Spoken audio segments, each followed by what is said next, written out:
you're not secretly a vampire anymore. You came out of the coffin. And then I forgot what I said, something really stupid, and then Avi started laughing, and I was like, you can't laugh. You gotta stop that. Vampires don't laugh. You gotta get out of here.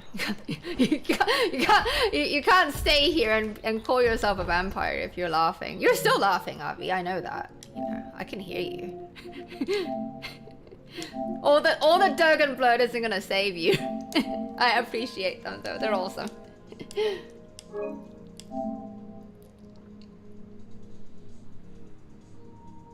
Oh, he is. He's gonna play Raban. Oh, that's awesome. That's awesome. I'm really looking forward to that. What song? Oh, I'll sing the whole thing. I'll sing the whole thing for you. How about that? Hang on. It's not a song request, so I can do it whatever the fuck I want. Oh, we didn't do the Mentat, the Mentat quote. Hang on. It is by will alone I set my mind in motion. Okay, here it is. It is by will alone I set my mind in motion. It is by the juice of sappho that thoughts acquire speed, lips acquire stains, the stains become a warning. It is by will alone I set my mind in motion. That. Oh, here it is. It's a song.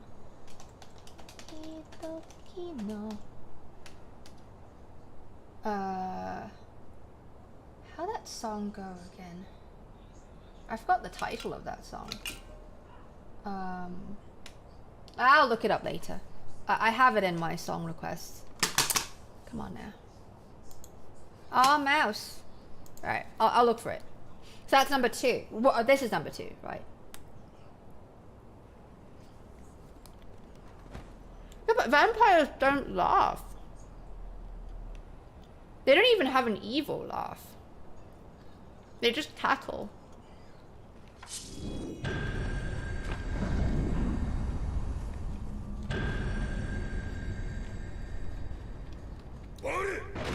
And we were talking about favorite vampire movies.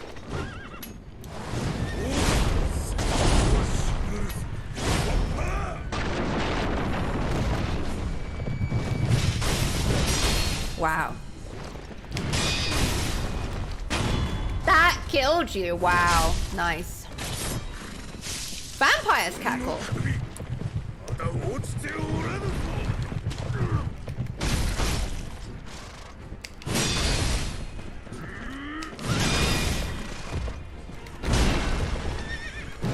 I can't believe I blocked that.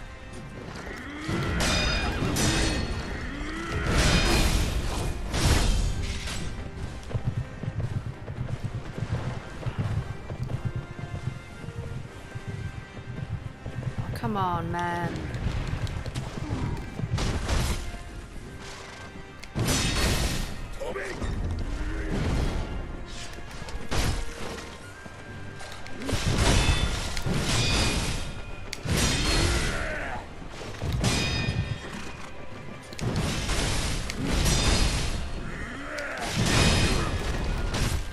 Alright, that's 2. It's not a no hit, but it's 2.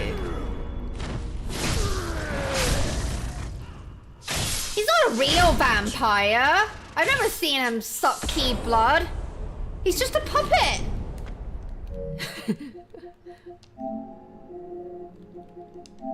That's not really a laugh, is it? Yeah,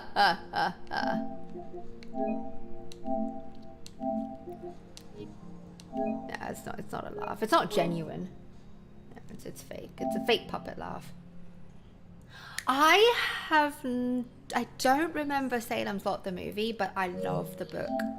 It's one of my favorites by King because, I mean, it really showcases what he's really good at, and that's crafting a lot of characters and a lot of believable characters at that. It's great. Any of you here Stephen King fans? Oh my god, I didn't know! Get out of my mind!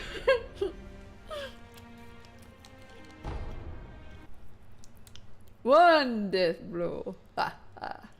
2 death blow. Like that.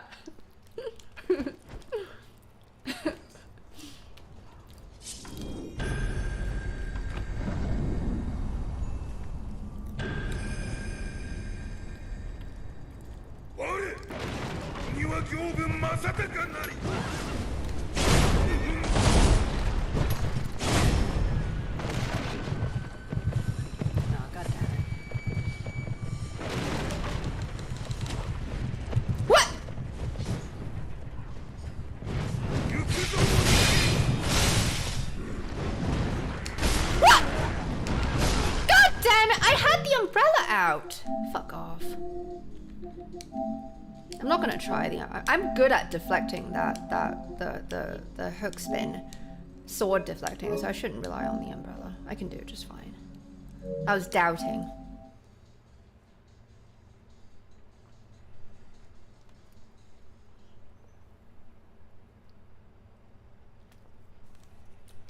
It, James, the book, is timeless. I've never seen the new films, and of course, I mean, I am a little bit biased. Tim Curry is amazing, but yeah, that mini TV series from the late 80s or early 90s is horrible, except for the fact that Tim Curry is amazing. But the book stands as one of, if not my all-time favorite Stephen King novel, because yes, it's horrifying. Yes, it's, you know, it is a very classic example of what it exemplifies horror. You know, the evil, you know, attempting to overcome the innocent and, you know, that. But what I love is the core of the story is not really about that. It's not about the horror.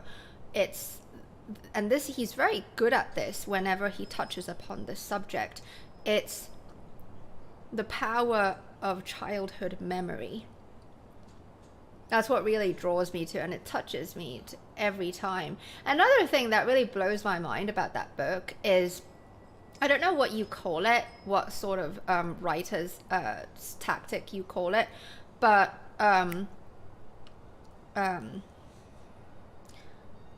see, you remember at the end, after the big final thing that happens, I'm not going to spoil it for those who don't know it,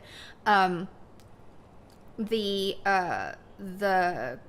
kids who are now adults, they convene and they're chatting basically, and they're speaking about each other, and one of them asks the other, as sort of like they were saying that we are already forgetting because of what happened, and to prove that, they were like, you know, that kid, what was his name, what was his last name? And nobody could provide the right answer. And you know what was funny, what was really fucked up, was that as I was reading it, I was thinking, I was like, what was his last name? I don't remember. And like, and it's impossible to not remember it, because you see their names scattered all the time in the story. So you know those names. I knew them. I mean, I know them by heart. But they just couldn't. I think it was Eddie. They couldn't say Eddie Kaspbrak's last name. I think it was Eddie. Yeah. But it's so smart, very intelligent way of immersing the reader within, you know, that a very climatic situation, very, very real. Yeah. I don't know if I like Dr. Sleep. I felt that was a little bit half-assed. I don't know. I feel he can do much better than that.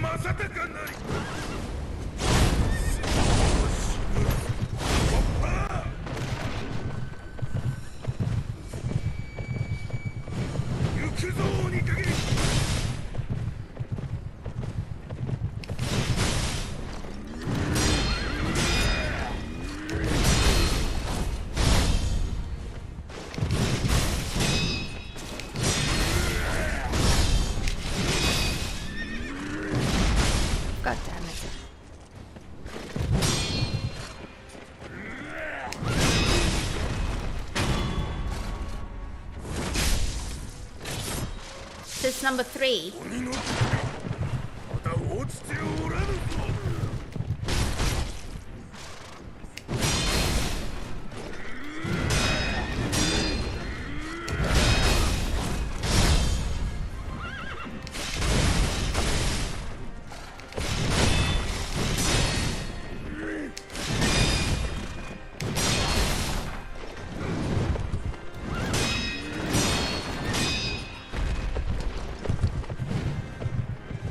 Missed 1.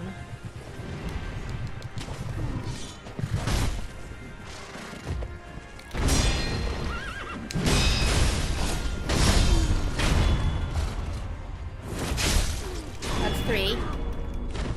I'm reading.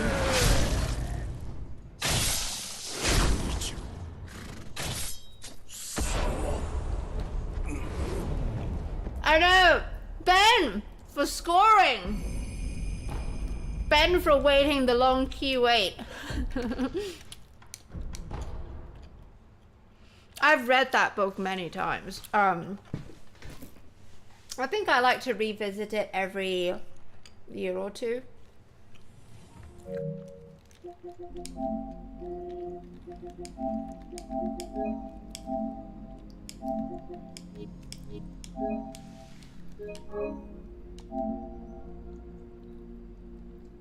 I thought Charlize Theron would be a good main villain for Doctor Sleep. Have you guys read King's Son, his book Nosferatu? I mean, we're talking about vampires here.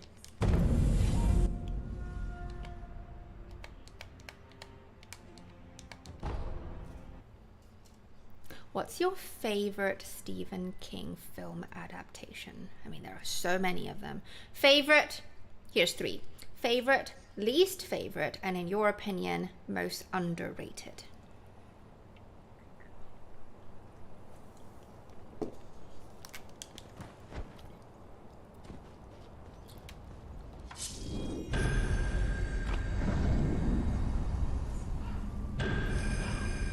I get you, James. It is so fun to reread books with a new key perception on life.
I should not projected force after the double tap. That's 4.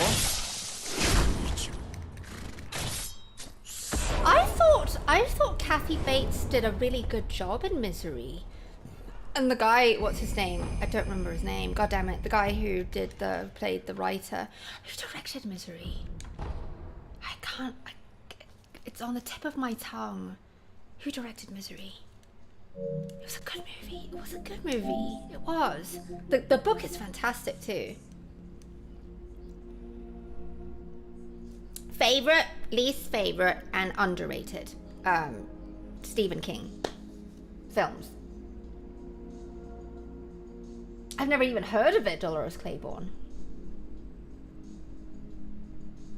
And Needful Things. I I'm ashamed to say I haven't read it.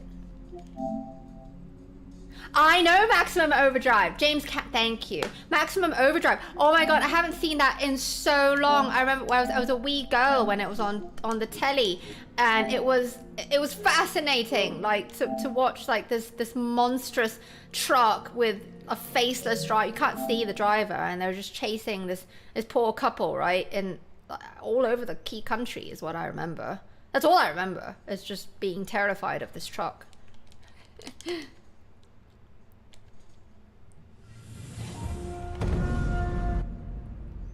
No, I don't. I don't. Is that... Am I thinking of the right movie? Maximum Overdrive.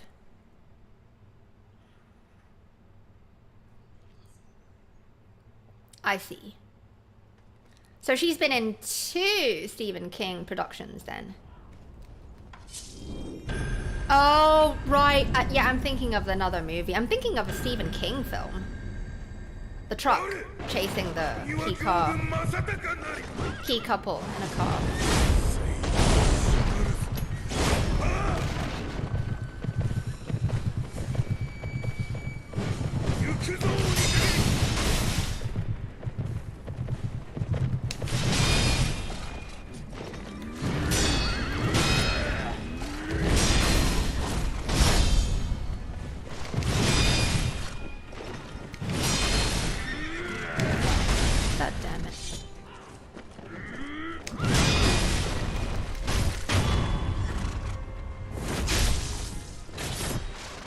I don't think it's called Duel.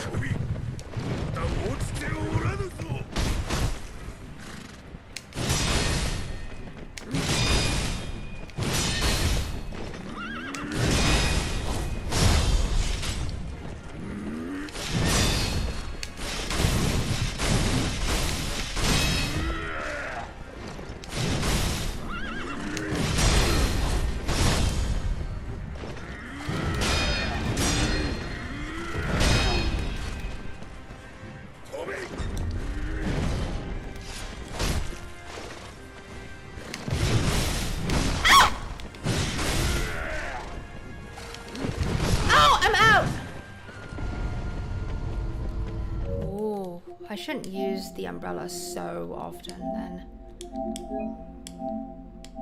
There were a number of times where I flipped it open and he didn't do anything. He didn't catch any of his attacks.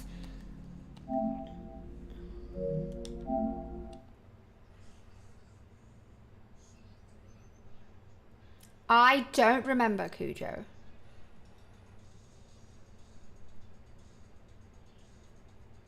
Or Christine, actually. I suppose you guys are also horror film fans then. What about, here's a really tricky one. Here's a really tricky one for you to answer. Do you have any favorite video game film adaptations?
Alright. What's that, 5?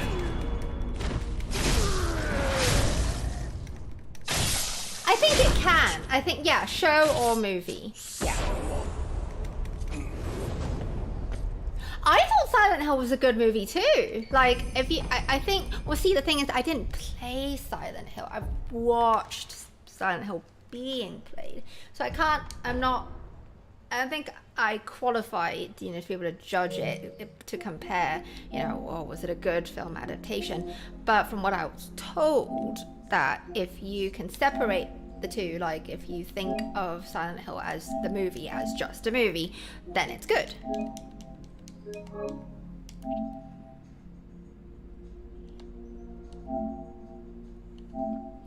I honestly thought that Silent Hill the movie was pretty fucked up.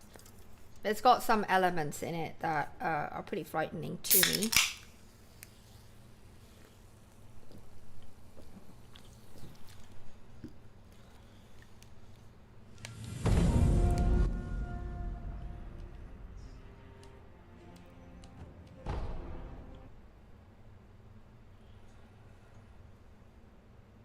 There is a Street Fighter 2 animated movie. When did that come out? I know you love Street Fighter. You're a massive fan.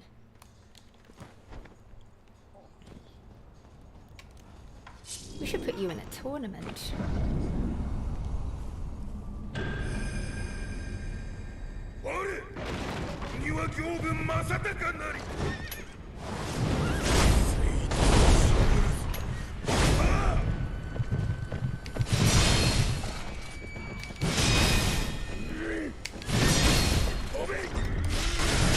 Oh, I can deflect it!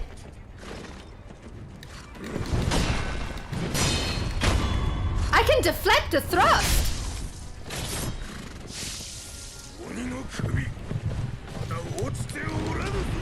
I never knew that.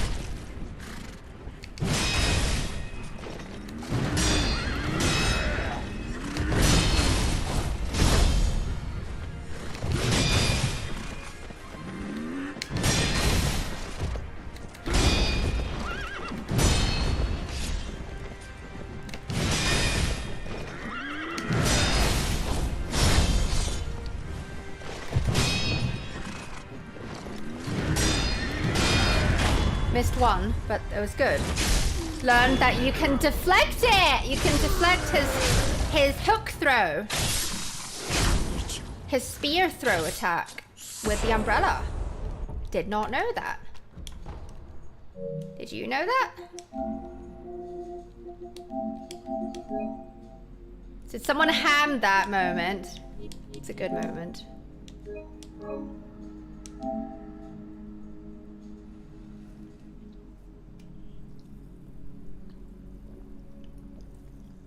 Oh, nice. How many of you still own a VHS machine that you use, a VHS player? Thank you, Abby. Yeah, Sully, like to this day, you can still learn some key things. Nice, Avi. The deep hammer of the deep realm. Never knew that when we created Deep Ham that you would practically claim it as your own, Avi. It's got your name written all over it.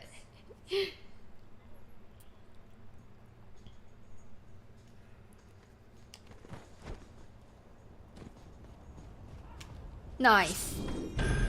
Alan.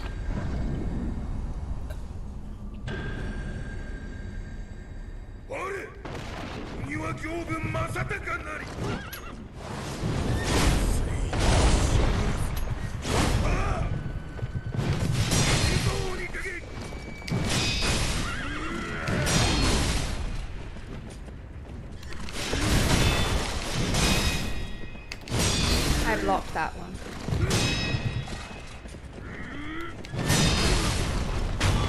I was panicking.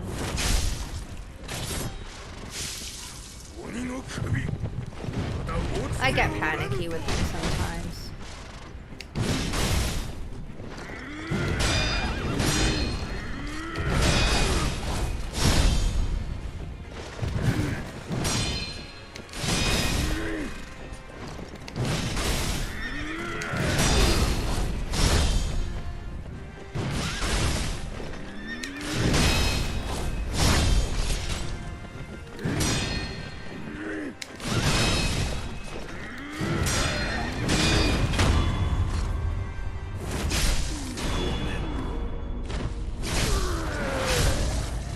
emblems did I use?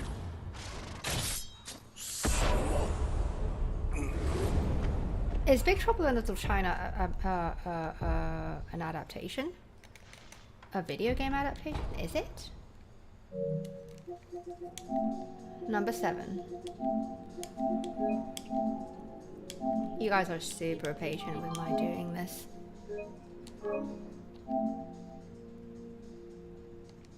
I did not know that.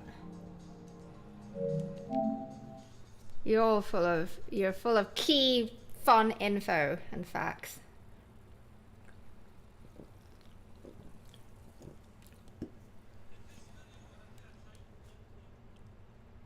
Yes, you are, RV. You're also a vampire, so learn to take pride. Be prideful. All vampires are. Oh.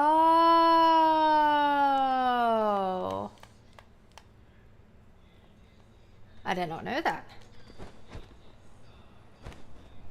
Yeah, I think a Street Fighter tournament would be good. I can commentate that.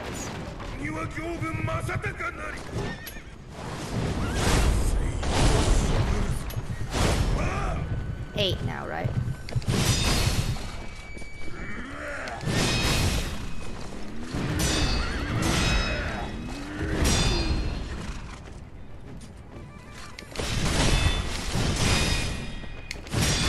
I blocked that one too. That's my weakest attack, I think.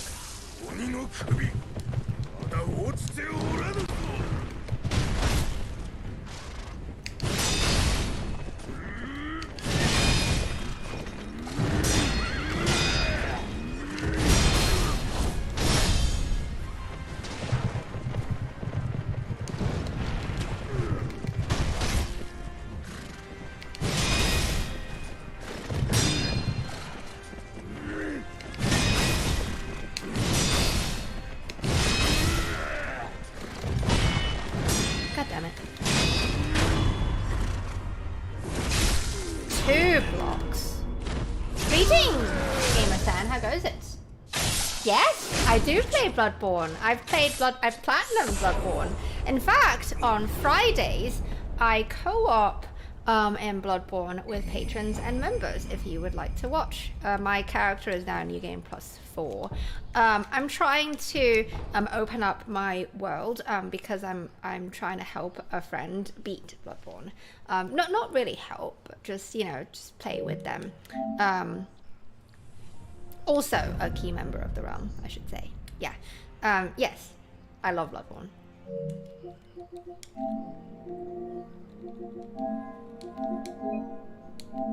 And yes, while I do use the key cheating Sword of Truth like everyone does, because it does a crazy shit ton amount of damage. I mean, that's my fallback on, right? But my favorite weapon is the Chicago. Favorite firearm is the Evelyn. I also like the watering can.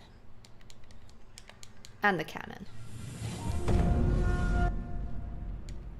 Those other things I upgraded all the way. Chicago, Lost Chicago, Cheating Sword of Truth. My pizza cutter is at a 9. I have 3 rocks. I really should just fucking use them. No, wait, I did upgrade my pizza cutter to a +10. Yeah.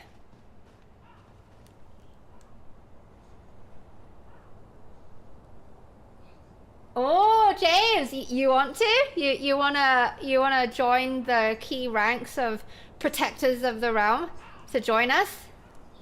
Yeah? Join us in Bloodborning? I love fighting the 3 amigos.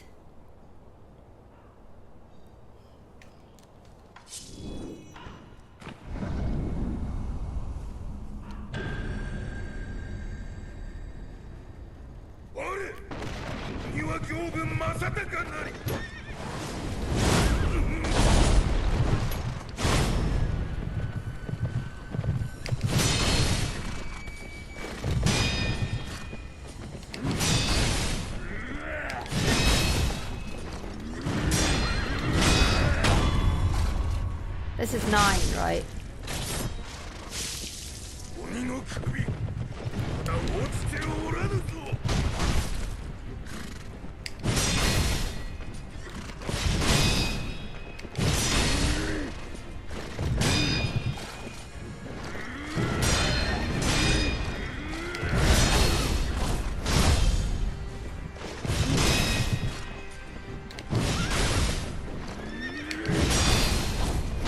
Can't see you. Got you. No hit.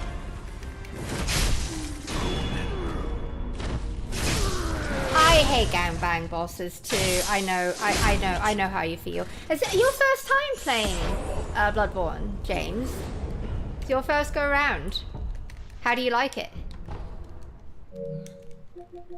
Or are you in like New Game Plus and it's all the more shittier? I can give you a tip if you like, of how to get them. Yeah. One more. One more.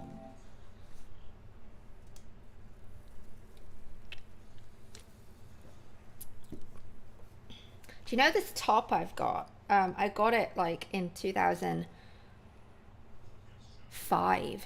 This is from Hong Kong. I brought this all the way from Hong Kong.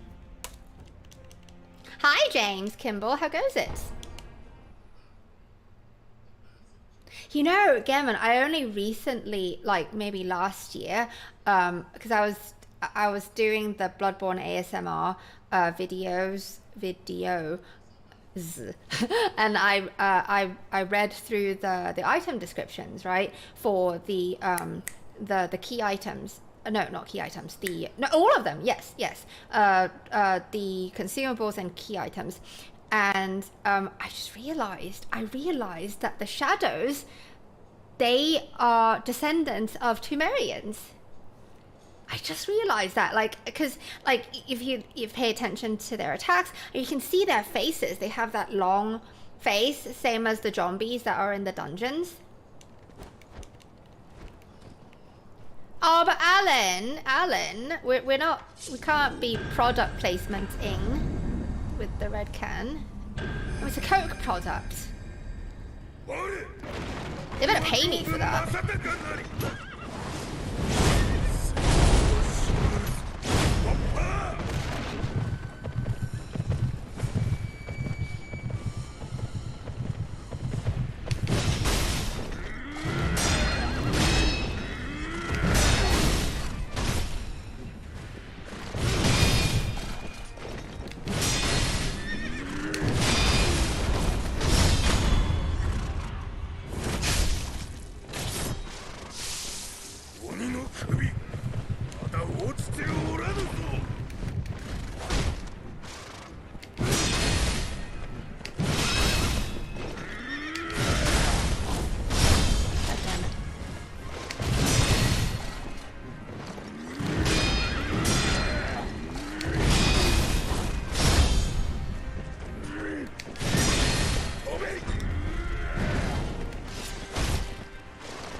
Damn it.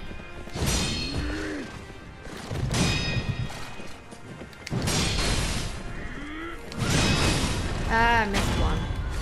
Is this 9 or 10? I don't remember. We should move on. Let's move on to Genny. Oh, no.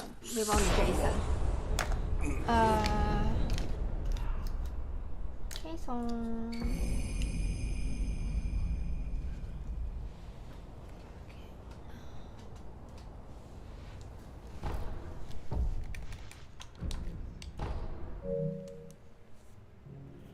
Shrike can is good.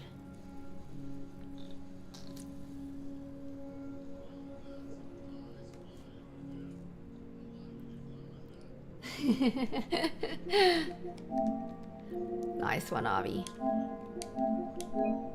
You know, I have the official Japanese art book for Bloodborne, and I had thought that I could do the same thing as I did for the Sekiro art book. Sekiro art book, I did a bit of loring with Zero Lenny, and discussed the reason why I'm able to lore it is because I can read the kanji, and interpret more than what is translated to us, because the kanji, the Japanese, actually reveals a lot more than what is shown to us in English. Not to say that their English translations are bad, they're excellent, but sorry, you can glean a lot more from the Japanese. So I was thinking to do the same thing for the Bloodborne art book, to interpret, like take some of the most fascinating pages of art and the names, you know, that I feel would be very interesting to discuss. I thought to perhaps invite another guest. We have so many people in the realm who are very proficient at Bloodborne and the lore, so I'm sure I would be able to find someone who can, you know, provide some very interesting, intriguing deets for us. So what do you think? Would you like something like that? A stream where we do loring and kanji interpretation of the Bloodborne Japanese art book? What do you think?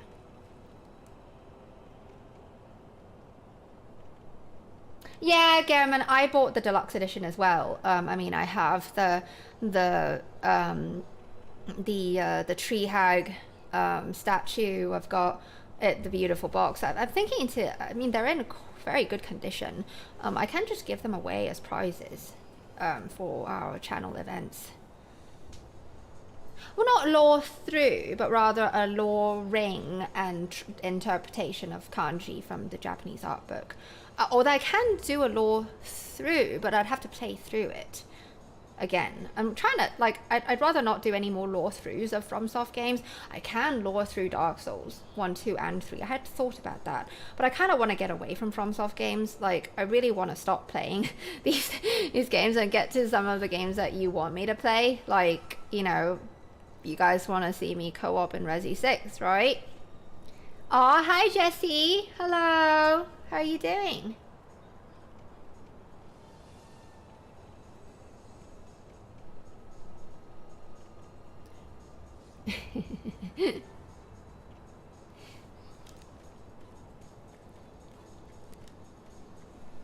Come on, John Swordsman, you can see me.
Umbrella!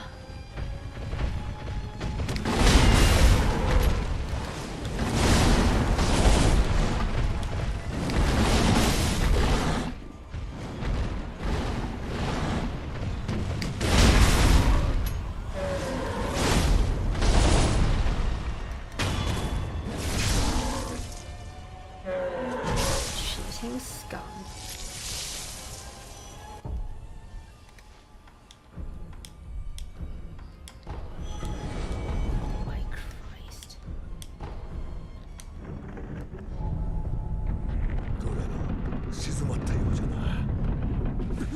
Have you guys seen my my reading of the Nameless City, where I used a beautiful walk through beautiful Hudless walk through some of the most beautiful dungeons in Bloodborne as a backdrop, and I read the whole book, The Nameless City. You ever seen that? I know a number of you enjoy that reading.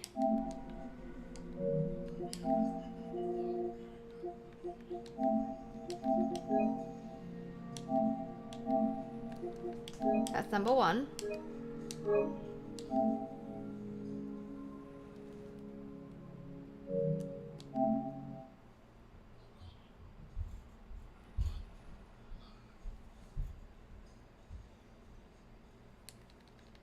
I get really scared of Jason, and I want to try something. I want to see if how many we can do, if it's safe to do just the non-charged Dragon Flash. Avi, you haven't seen it? Really?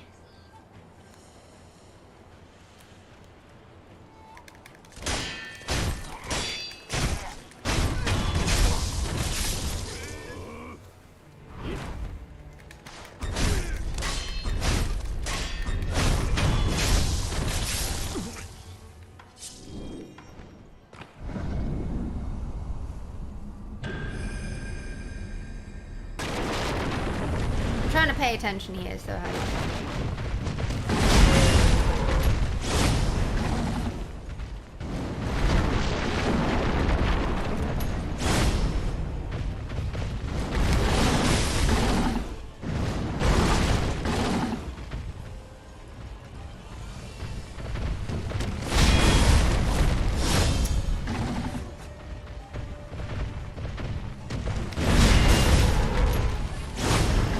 if that works. I want to see if I can do...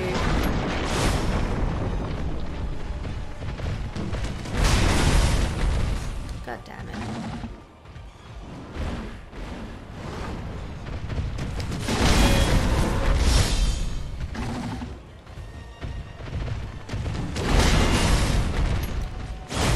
I want to see.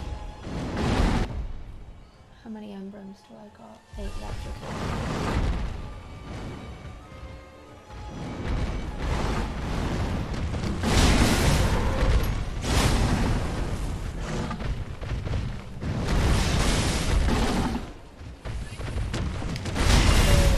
We can do it. We don't need the charged one. The charged one is really, really risky. So it's number 2. Good night, Matt. I just saw.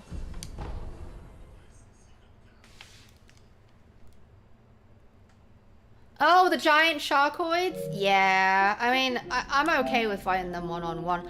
I want to know which one of you fucking Bloodborne nerds is able to parry the tick women.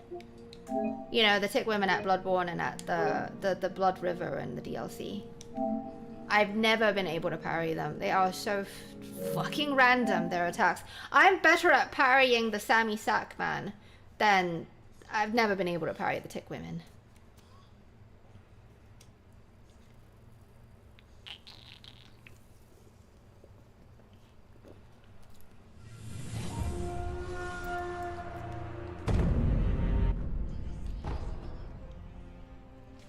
Let me see where it is on the channel. Give me a second. Hang on. It is...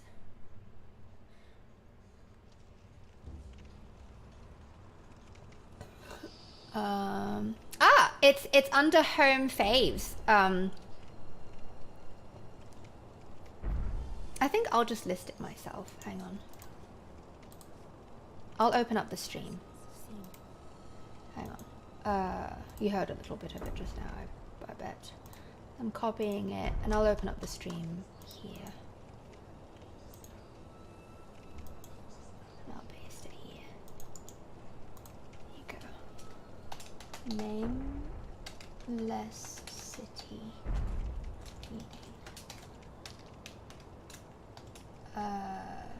Pizza.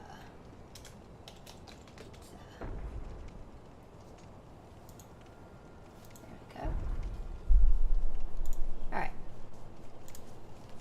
That's it.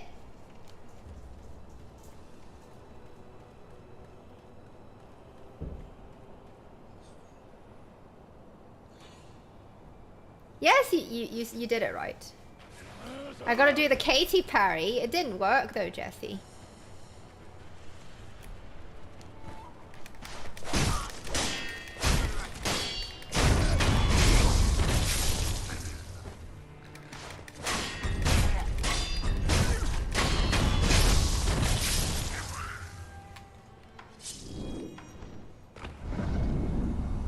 Let's see if this works better. This is number 3.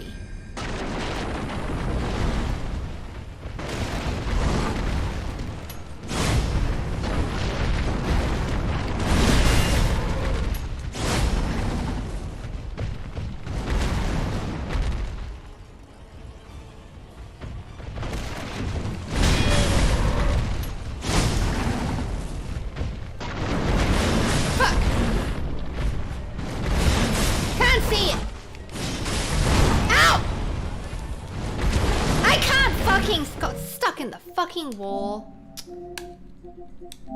I really need to be mindful of where I am. Hi Rupus, you're up late.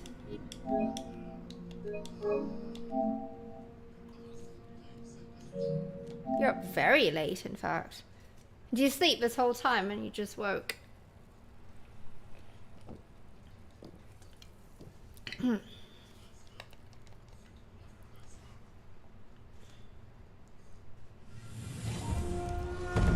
Yes, Gammon! You should be able to parry anything in that game. I've never been able to parry the tick women. As I just said. I don't know if anyone can.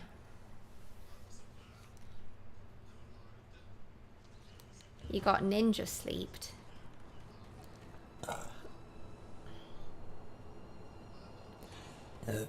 Oh, look at me, John Swordsman.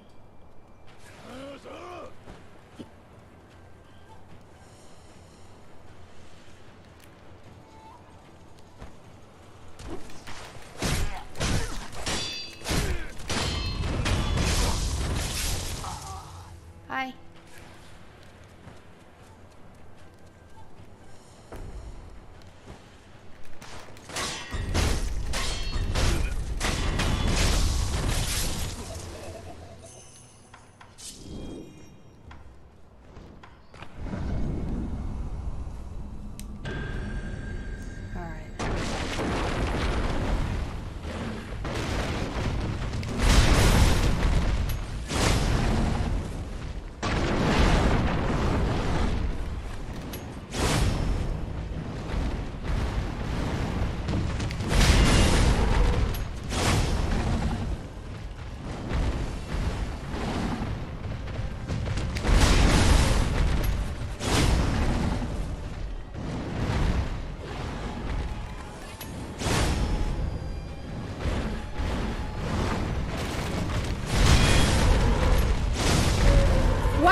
That was really fast. We don't need the charged one then.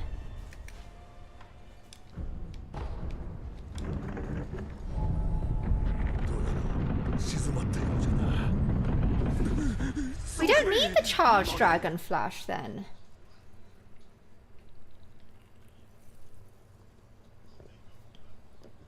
Oh, thank you, Misa back. I'm glad you like it. I have key training in prose reading and prose speaking and poetry reading to an extent. It's not my favorite, but I do like reading things aloud, narrating. I was told that Charles Dragonflash would work better for this, but apparently not. Yeah, it's just so much faster. Oh, thank you, Alan. Sometimes. Not when I'm yelling and screaming. What is this, number 4 now? This one's number 5. It's Bit of a tedious process there's doing these bosses 10 times in a row, but you know.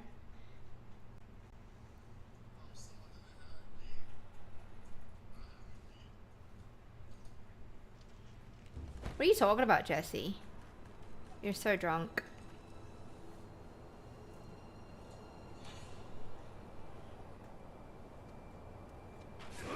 I know, Misabak. It's key animal cruelty.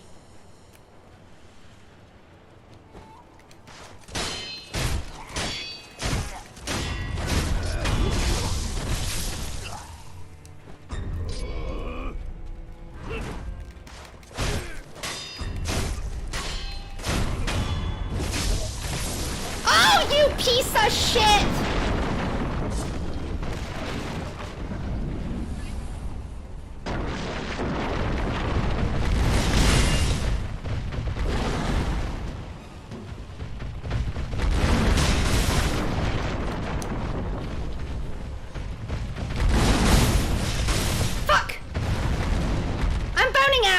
Off.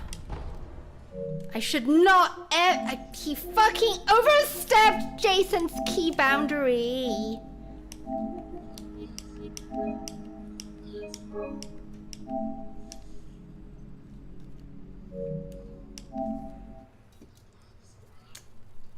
Fucking John Spearman ruined it.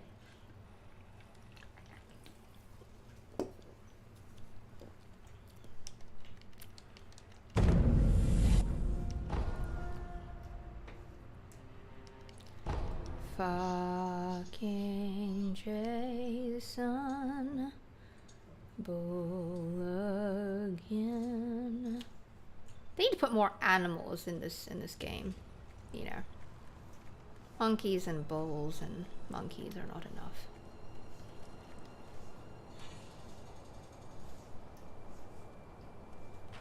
I want to fight birds and less dogs, please.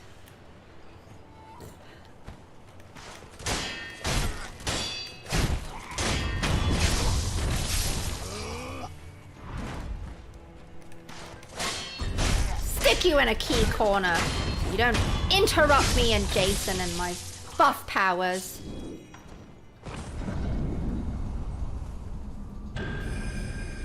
Yes. Need more aminals.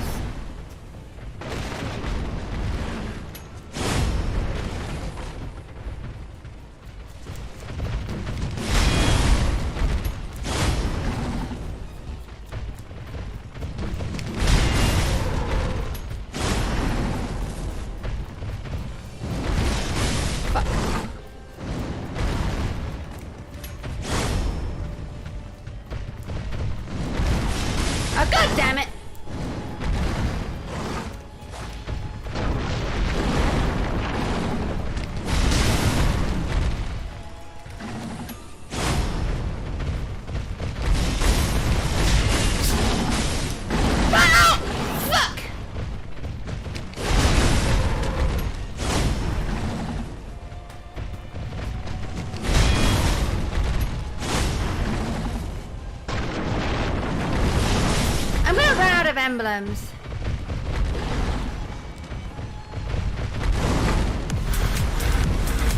I'm out! Hang up! Thank you for the sub one again right now. Yeah, we fucking...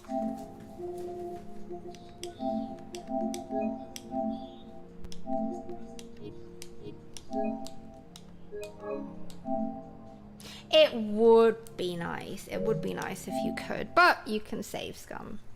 If you're on PlayStation and PC, you can save scum. Make your own boss files like I do.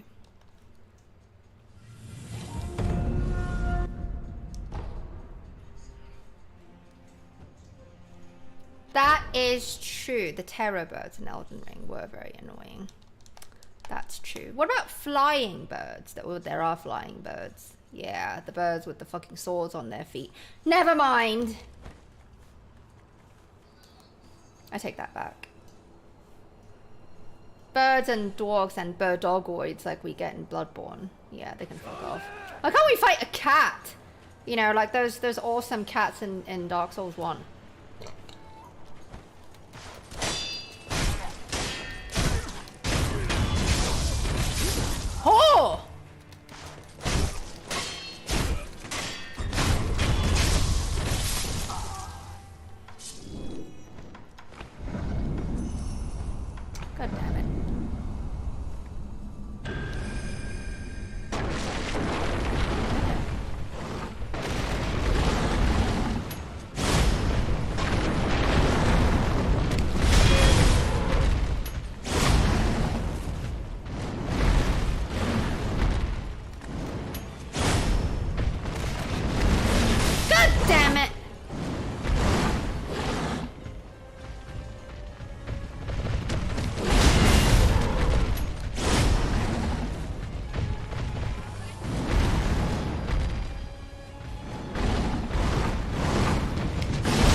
Okay.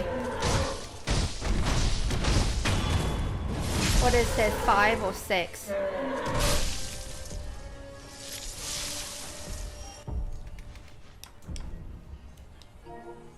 Come on now. Oh, god damn it.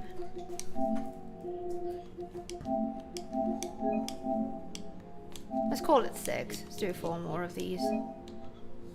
Would like to fight Crocodile, yes.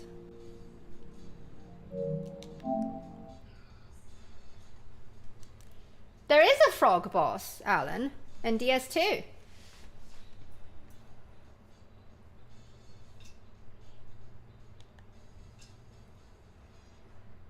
It's not Demon of Song, it's Demon of Dong.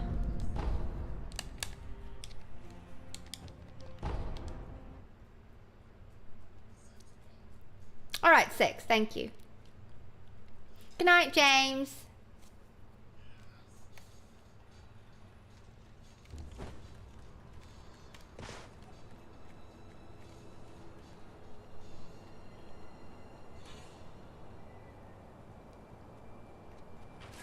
It's Demon of Dong.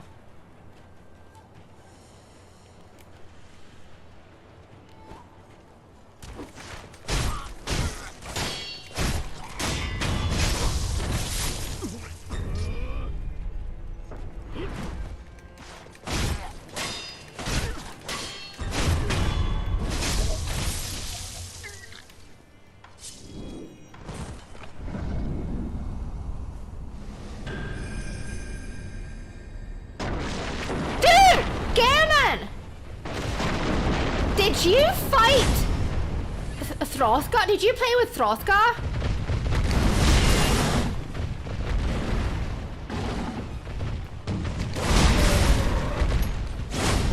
I've seen in his video someone named Demon of Dong. Ow! Don't do it there.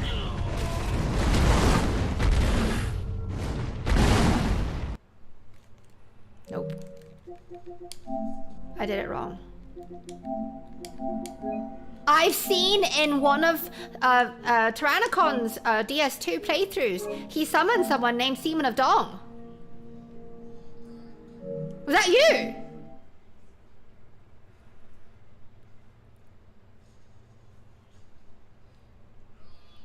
He is funny. No, Destroma, semen! Semen! Semen! It comes out of a dong. Semen of dong.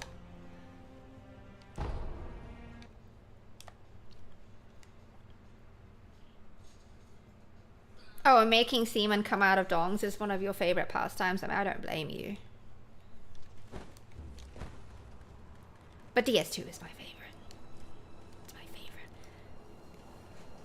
Those of you who hate it, you don't know. You just don't know.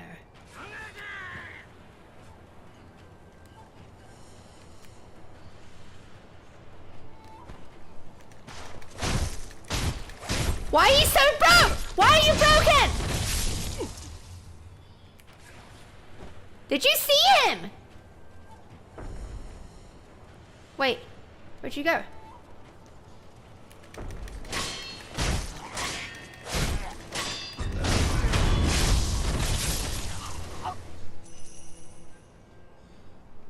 My number one favorite is DS2.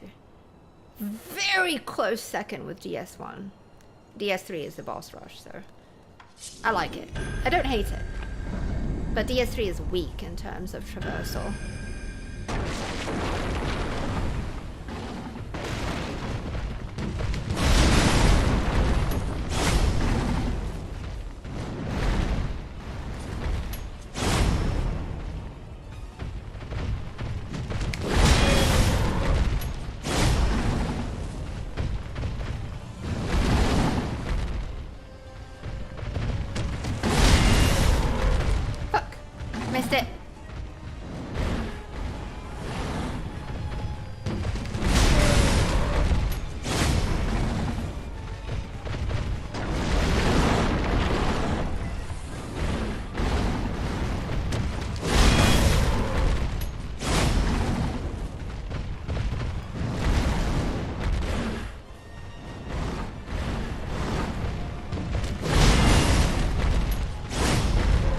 got you.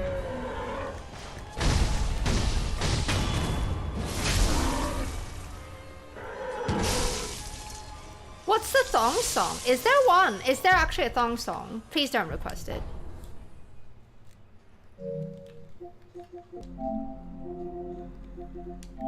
It sounds like a Jamiroquai song.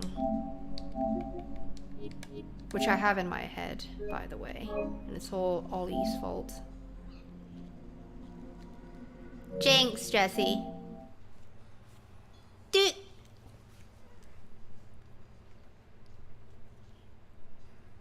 Aw, Kevin, you actually heard it. Shall I sing it again? I can sing it again. I'll sing it again. I'll sing it. Wait. Yeah, I'll sing it again. She's just a cosmic girl. No, that's not your song. It's in my head. Fucking Ollie had to suggest a Jamiroquai song. I'm gonna bring it too. I'm gonna do some key dancing. Annoy the shit out of you. Okay, here.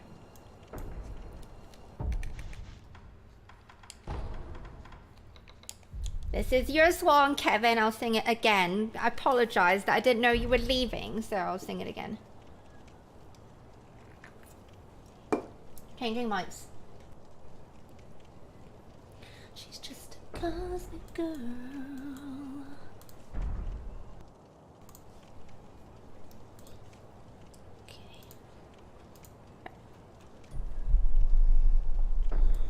Are you ready for some gay 80s? Gayer than gay 80s-ness. Oh god, they're banging really loud too. I know there's something in the wake of your smile. I get a notion from the look in your eyes. Yeah, you've built a love, but that love falls apart. Your little piece of heaven turns to dark. Listen to your heart when he's calling for you. Listen to your heart. There's nothing else you can do. I don't know where you're going, and I don't know why, but listen to your heart before you tell him goodbye.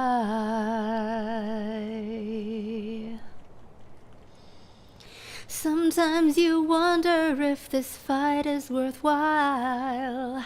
The precious moments are all lost in the tide. Yeah, they're swept away and nothing is what it seems. The feeling of belonging to your dreams.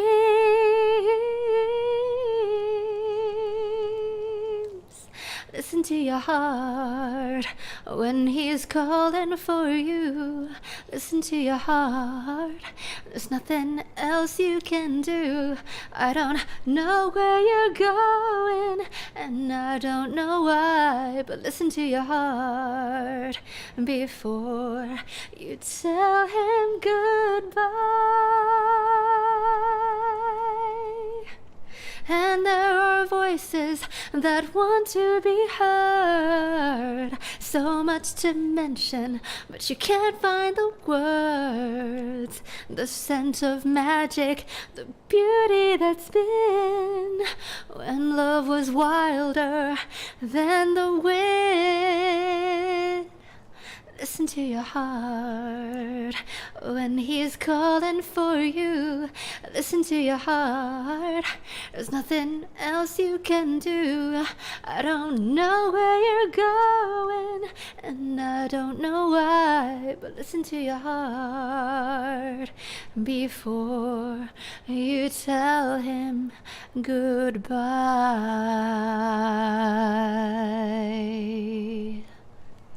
There. Let's listen to Your Heart by Roxette from 1980, key 8. I'm switching mics.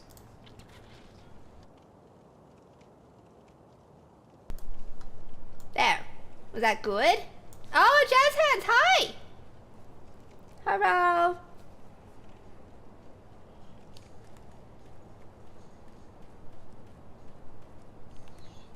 Did you like it, Kevin?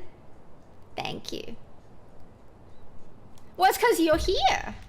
I sing better when the person I'm singing for is here. You should never have left.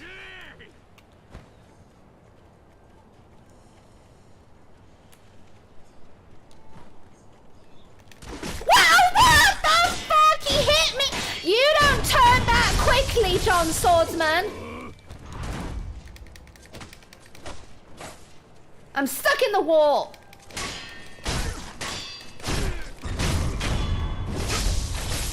Fuck right off. You don't turn that quickly on a key dime, John Swordsman, with a rock in your hand. You don't know how to do that.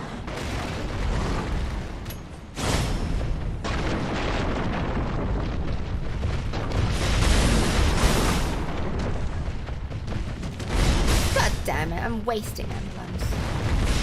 God damn it, stop it! Wasting emblems, no. Quitting. Doing it again.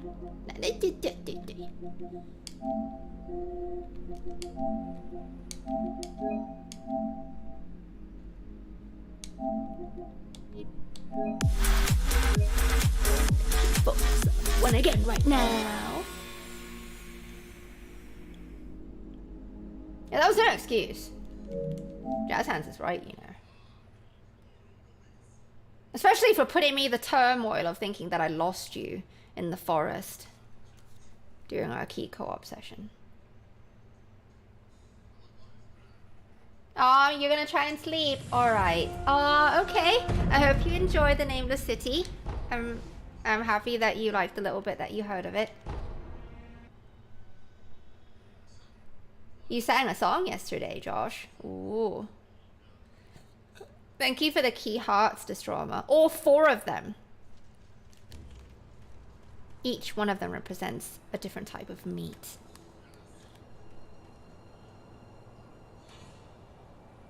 I don't know where that came from. Doesn't matter. Maybe because I'm hungry. All I ate was a muffin. Ow! What? I was trying to get around you!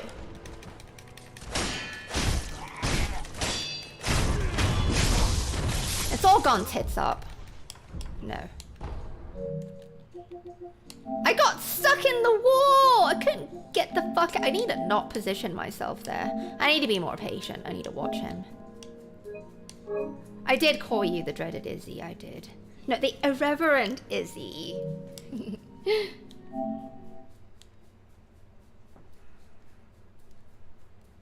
No, you gotta tell me what it is now. Just because you request it doesn't mean I'm gonna sing it, you know.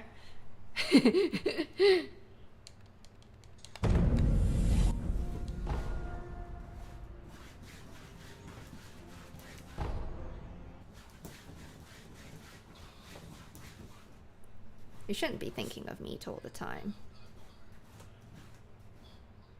That's for the semen of Dong.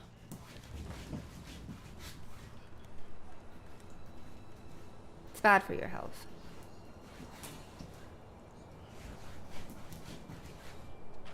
An adequate amount of meat is good for you.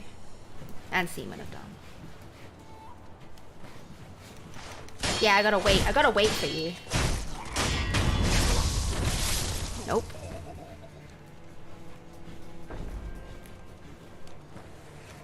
There we go. Yeah, we gotta reset them at the door. Alright, there we go. Yay. There we go.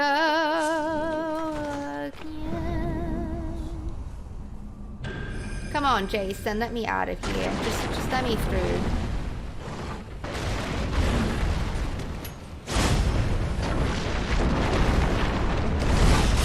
Christ!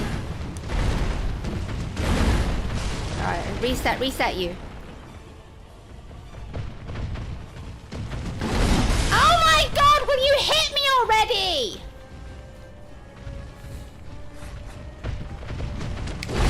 There we go. Not waste my emblems.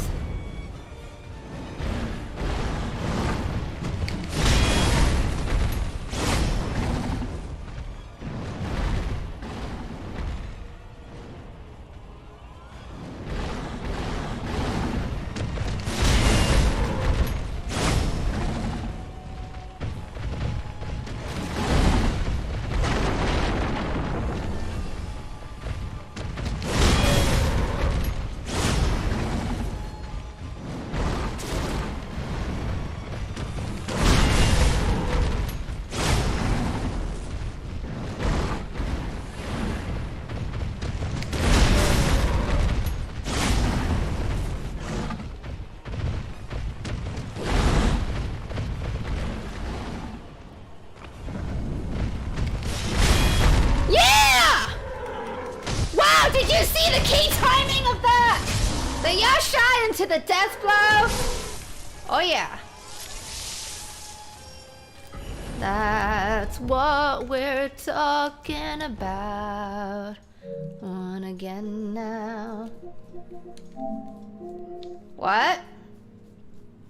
Oh, night, Alan. Good night. Oyasumi nasai.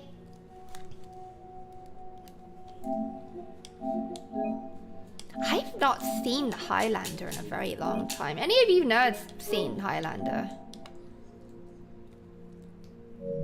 Wasn't there a song that goes with it? Like there's an opening theme song, some gay pop song or something. Please don't request it. I don't think I can handle that much cheese. I have so many, like I have all these songs lined up. Kevin's, and then Ollie's Jamiroquai song, and then Izzy's song from fucking, I remember, 1980 something. It's a Queen song? It is? Well, I want it then.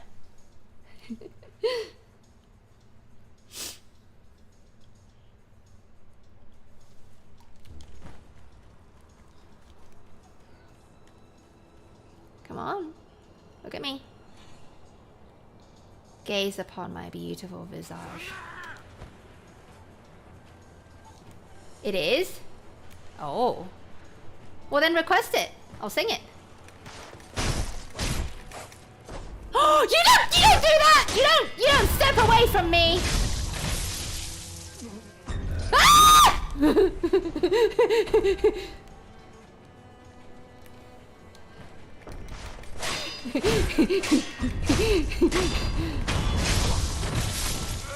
You scared me.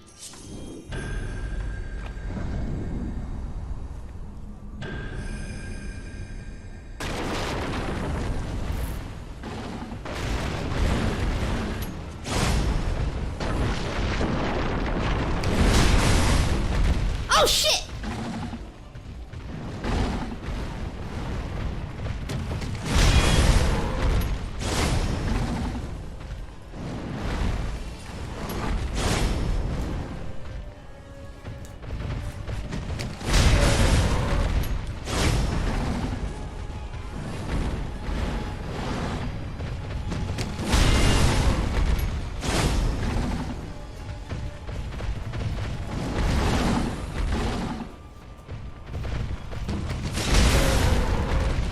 Damn it.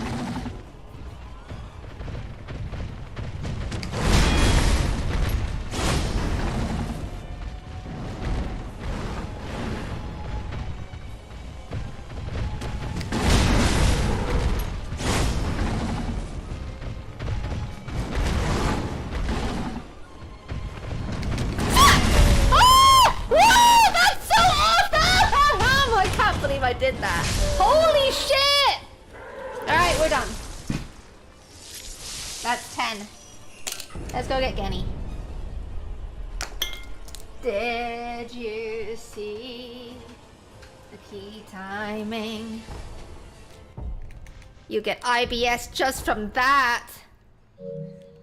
No, you get freed from IBS. Released from the horrors of IBS from watching the splendor that just occurred twice. IBS will be a thing of the past. You just watch that over and over again. That'll cure you.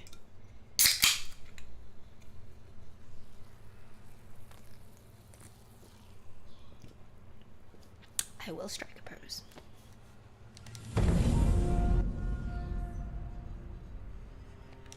Did I do it?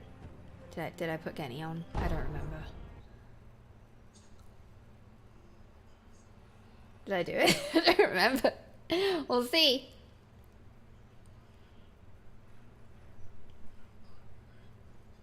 Oh, we are? Okay, sweet.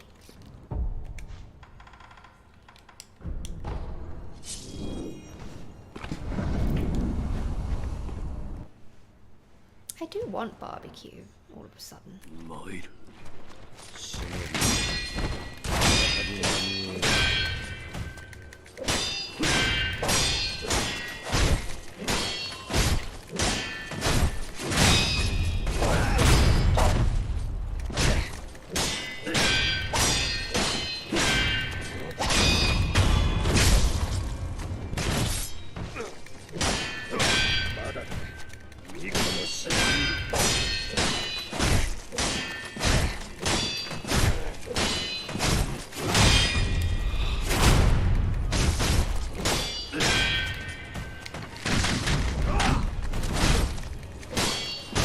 Oh, cold open flurry. He's doing that a lot.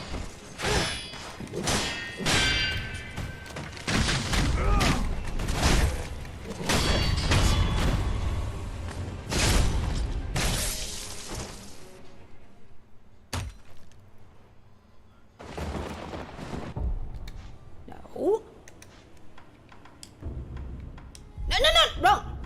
Okay.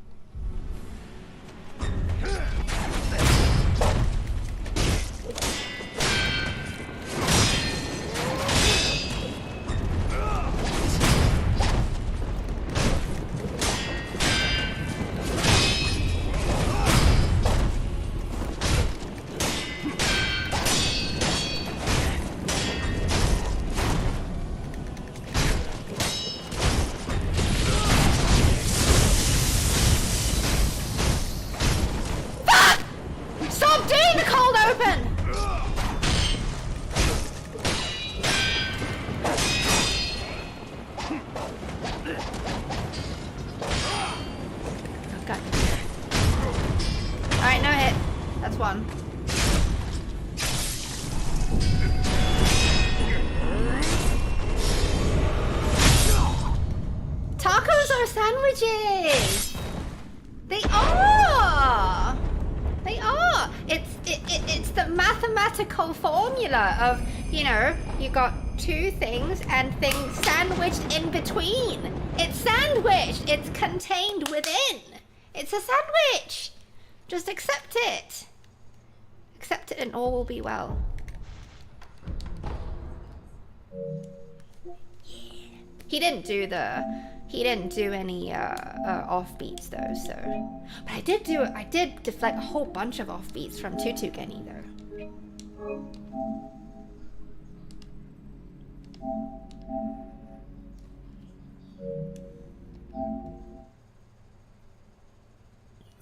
How you made a bunch at work today, but you didn't eat one? Why?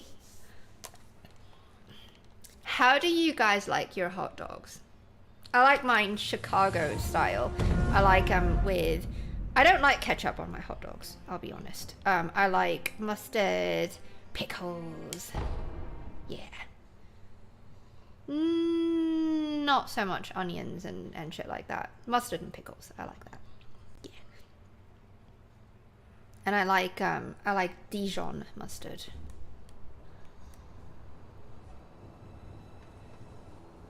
I'm not talking to any hand, this drama. I talk to people, not hands. You like to talk to hands. You know, you can do that because you're from hand school. Do you know... any of you seen Napoleon Dynamite? You know, the... How does he do it again? The Happy Hands Club?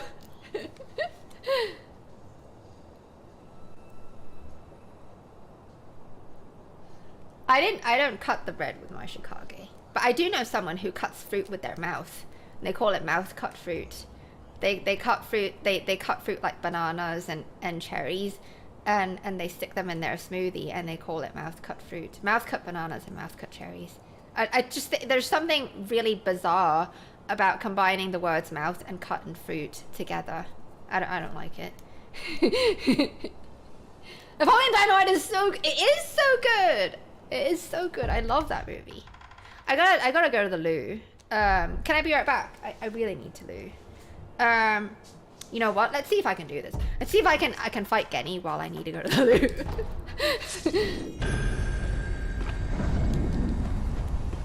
Alright, key challenge. And I need a cup of tea.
got you, no hit you. Yeah!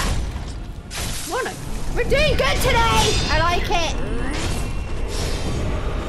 And I did offbeat, the offbeat swipe too. Twice! Once here and once in the third phase and once in the second phase. Yeah! Overcoming the key power of needing to go to the loo. All the urges are belong to me. Alright.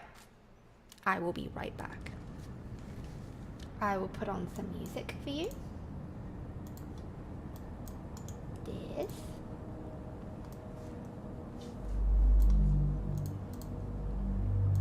And I'll put on a picture. Like this. Okay. I'll be right back. We need two more. Then we can get pop.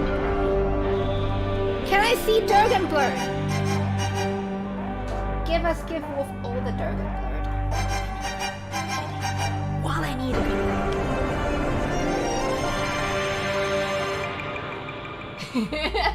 Careful, that's a good one. Alright, I'll be right back. I need a cup of tea and I need to go to the loo.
Hello. I have returned.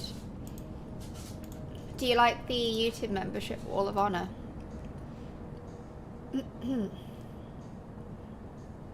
Thank you for the bananas and cherries.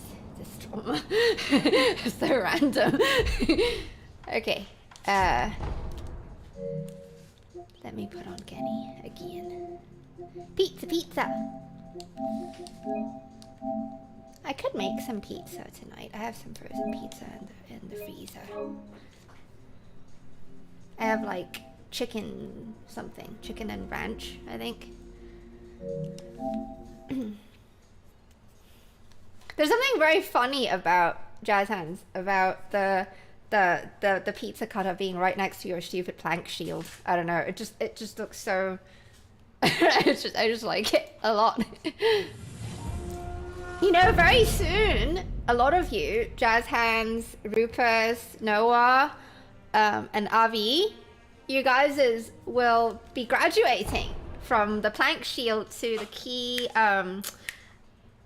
sunlight shield. Yeah. Thank you, Avi, Jazz Hands, and Rupus for the Durgan Blurred. Your face is whack, Jesse. That was beautiful. And you got a beautiful voice. You can sing! You really can sing. Just so you know. You must know this. I must stress this key point that you can sing. The keyest of key points. Am I right, Josh? Jesse can sing.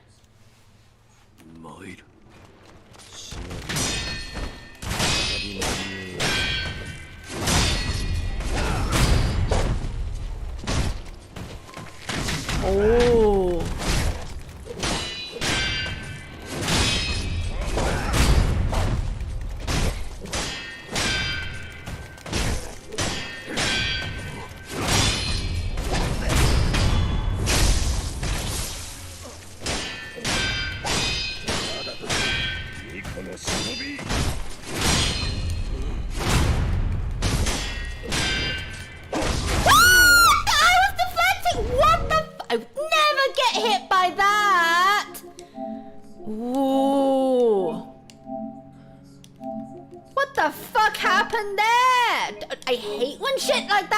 Now my fucking confidence is broken.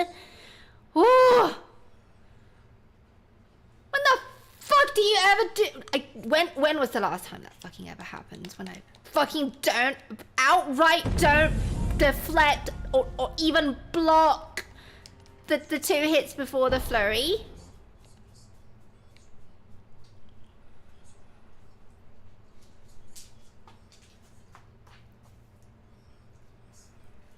Yes, I did make the stupid plank shield.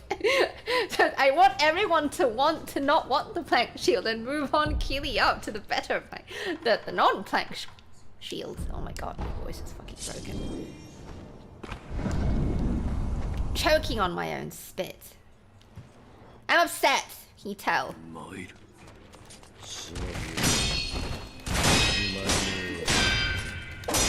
There we go.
I should have been more careful.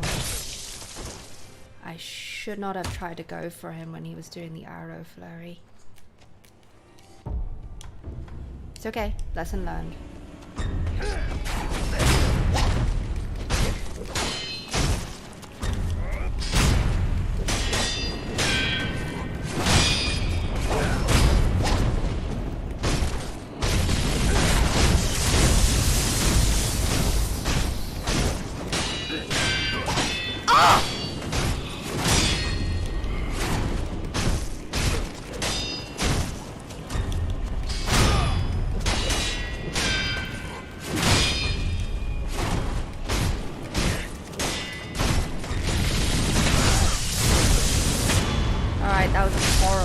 But it's okay. Number 3. Keep going.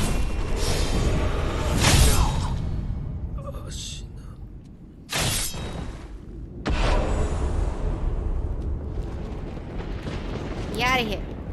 Get out of here. Get out of here. Come on. Come on! Kenny takes too long to take his... Well, he already took his shirt off. To fling himself out the window. I think this is good. I like this. I like this, you know, beat a boss 10 times in a row. Yeah.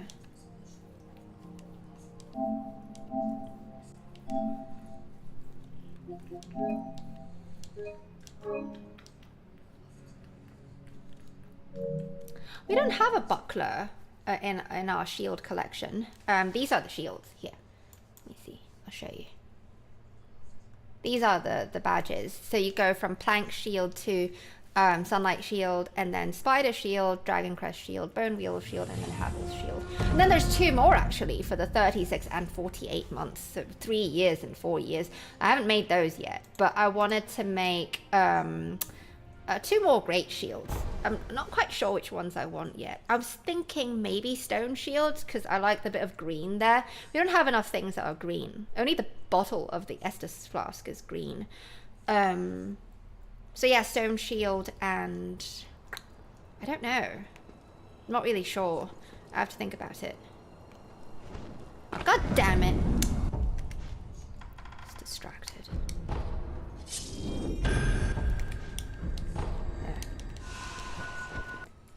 For key principle.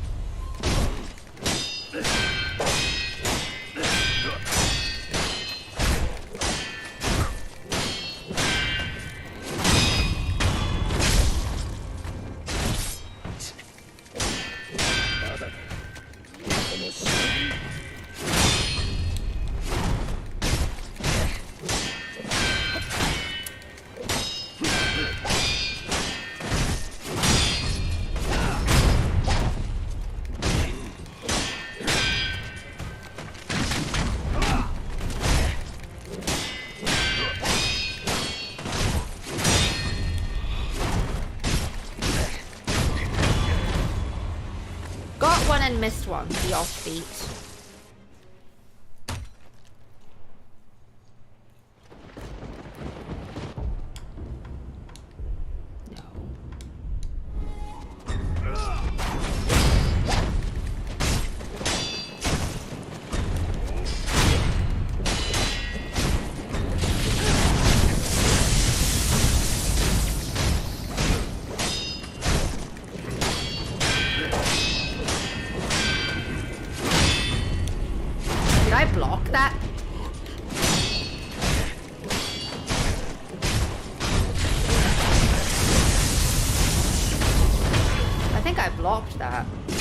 Imperfect deflection of his overhead slam because I attacked.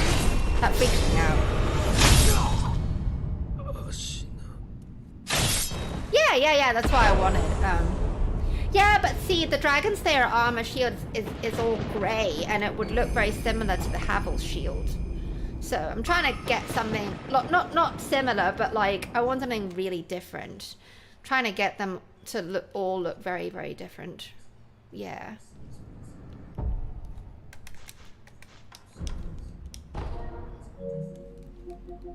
And it has to be from Souls.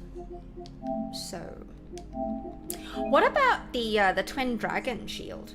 Or what about, just to go really old school, how about the purple flame shield from Demon Souls? I mean, it's not a great shield, but it is purple, and it's very unique. That should be like the highest one, shouldn't it? For the 4 years. What do you think?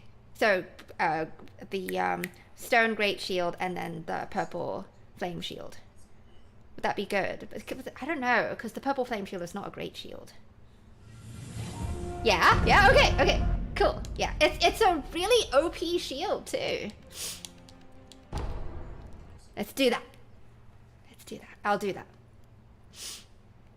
I'm currently working on the wolf, the Sekiro platinum design. So you guys have seen this, right? Like, this guy. Hang on. Where is... It's not in here. Hang on. This one. You've seen this, right? Like, I'm currently working on Wolf. I already sketched him this morning. I mean, it's my weekend, so I had the time. It took me about maybe 40 minutes to sketch him. I asked patrons and members if you wanted to see. And I should be cleaning up the line work. I can probably do it tonight and, you know, color it. Might take me, you know, with the hours that I have, and I do have to work, and I'm trying to put out short form content for the channel as well. I forgot what I was saying. I think I can probably get this done in maybe 3 or 4 days. Yeah, there's so many merch designs that I want to do. There's this, and then I have well, I want to do other platinums. Like, I want to do Souls, and I want to do Bloodborne first, and then Souls. But there's others that I wanted to do, other merch designs that I want to surprise you with. So I'm not going to say what they are. I'm going to shut up and close this. All right. I don't know what the realm shield should be like. I don't know. It's a good idea, but I don't know what we don't have an emblem. And I can art, but my biggest weakness is logos and logo types. I am horrible at using, like, coming up with symbols to represent things. So, you know, if I can be given some ideas, then I can try to execute them. Like, but I would like, I think the realm could do with an emblem. What do you think?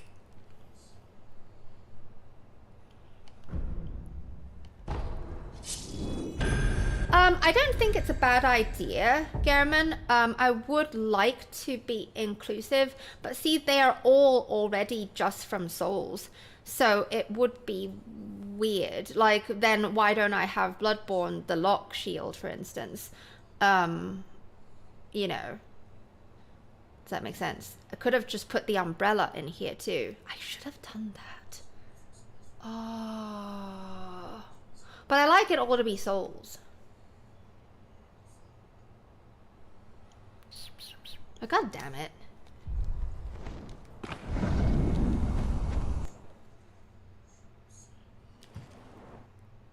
Yeah, let's come up with a realm emblem.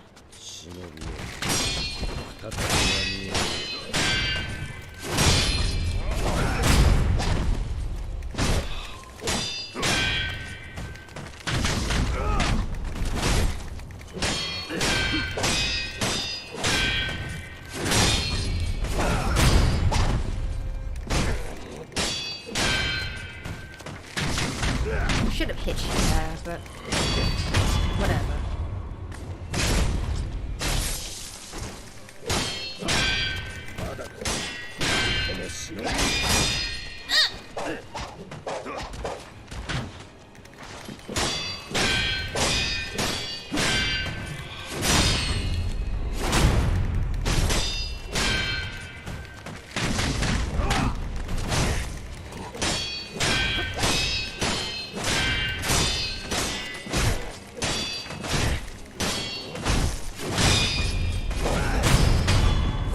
the offbeat there. Did you see it?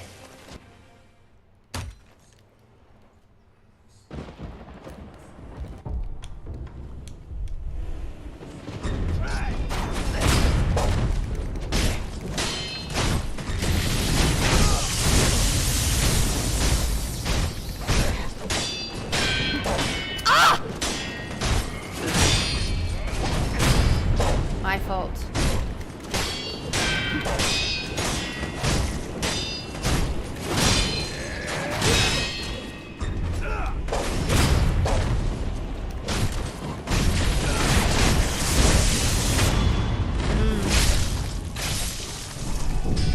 I got one offbeat. I got two offbeats, but I missed the one the left. God damn it. No, Gammon, we want it to be more, come on now, more dope than that.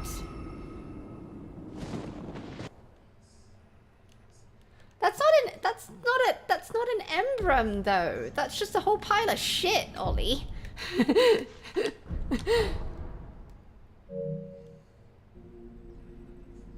Well, James, it's because the Mistraven, I just love how the Mistraven, have you ever seen it? Like, when I made the guide for the Mistraven, I really slowed down the footage to have a good look at how he activates. I love how he goes in a prayer stance, and then he reaches under with his right hand, pulls this string. So the Mistraven on his arm looks pretty stupid. It looks like a feather duster. And then when he pulls it, it poofs out. It's like the feathers themselves bleed. That's what it is. Like, they take the damage that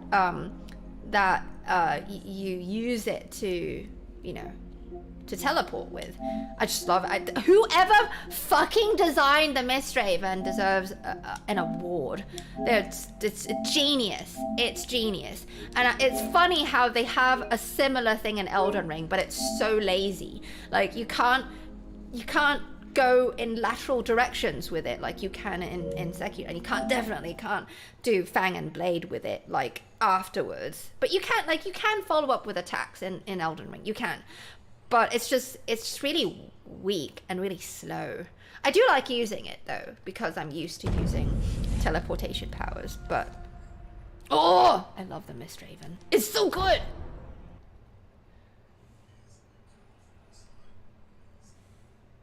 Yeah, but I can't make, it's tiny, Ollie. Look at how tiny your plank shield is. It just look like a bundle of crap. Like, you gotta think, pixel art, it's not easy. It's gotta be, it's tiny. I already can only work within a 60 by 60 pixel space. Actually, is it 56 by 56? I don't remember. It's tiny. No, we need an emblem. We need an emblem to put on the shield.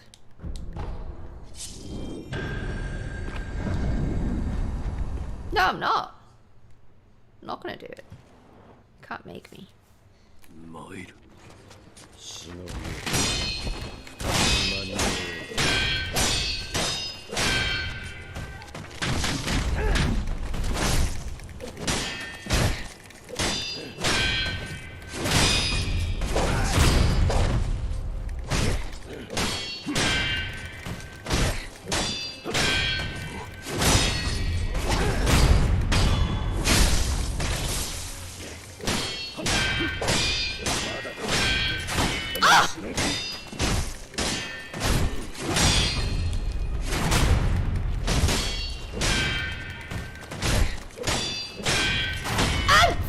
Up big time. No, I'm starting over. That offbeat swipe is getting me. What is this now? Number 4? I'm on 4 or 5. Let's say it's 5. You're getting me all pissed off with that shield design idea. No, I don't want it. I want an emblem. I want an emblem like the emblems that we see in Sekiro. You know, something really, just really dope, really elegant, with lots of panache. But I don't know what represents the realm. That's the thing. You know, we don't have any key symbols, do we? I'll have to think about that. I mean, we have a mascot. We have the Katiecakes mascot that many of you don't know about. Like, this is the Katiecakes mascot. Where the fuck is she? Yeah, I mean, let me put her as a source. Hang on.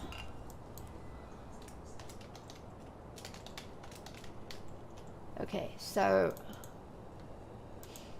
I'm gonna have to do here. YouTube. No, not the video. The icon. Where is she? Is it here?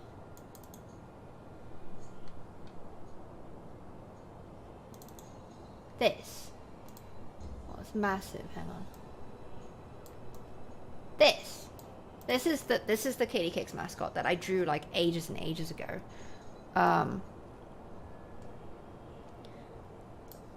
But, you know, we don't feature her a whole lot anymore. She used to be like this little icon that shows up in the corner of videos, and you can hover over her and then you can hit subscribe. But, yeah, so... Oh, I thought about like doing a photo shoot that where I mimic this, get a headdress made, and then get like a sword that looks like a moonlight sword and Snake's gun. Maybe just from the top up so it's not so revealing. I don't know, like less of that. Yeah, anyway. Thank you. Battle Angel Alita is dope.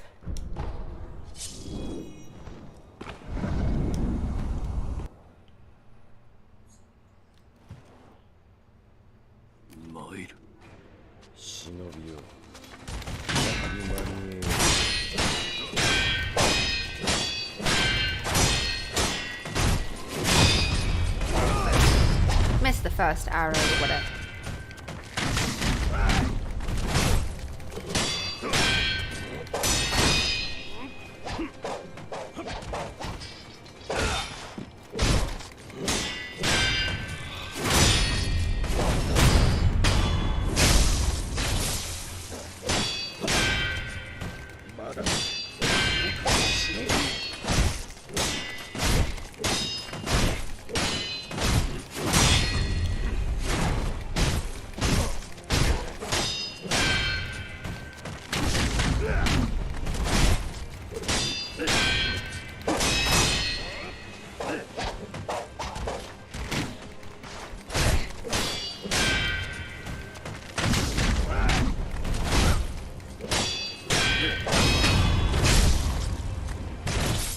Got the offbeat, that makes me happy.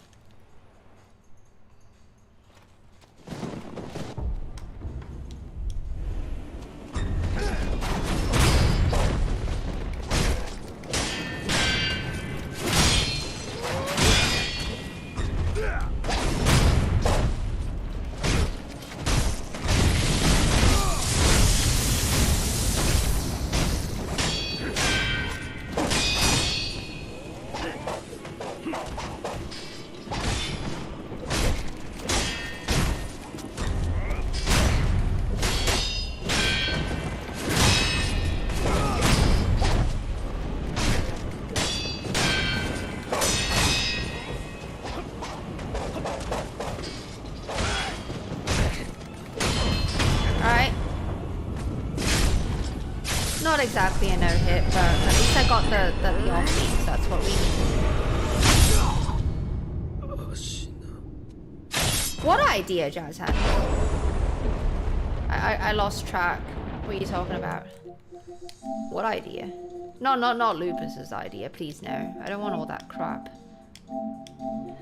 Are you talking about what I said? Like a really elegant panache design that resembles like the symbols that we see in Sekiro.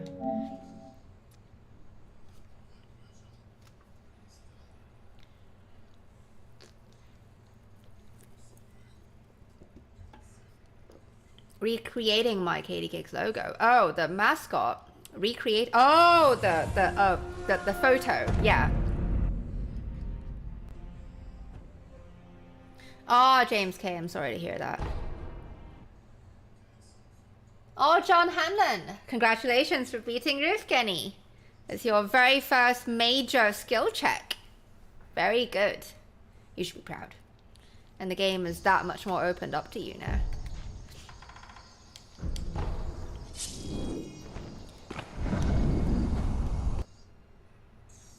Well, it's because I also have 1,600 hours in this game, so...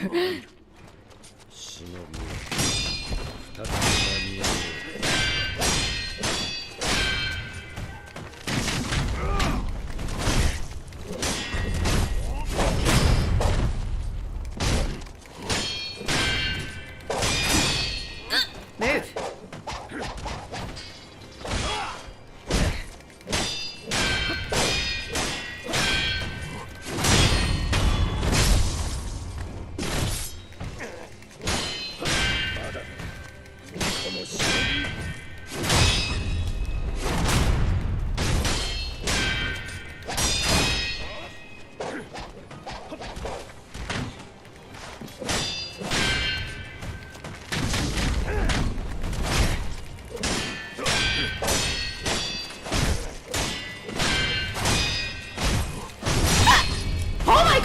I got it.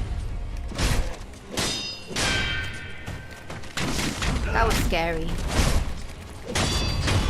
Oh. I don't typically swipe him when he's up in the air.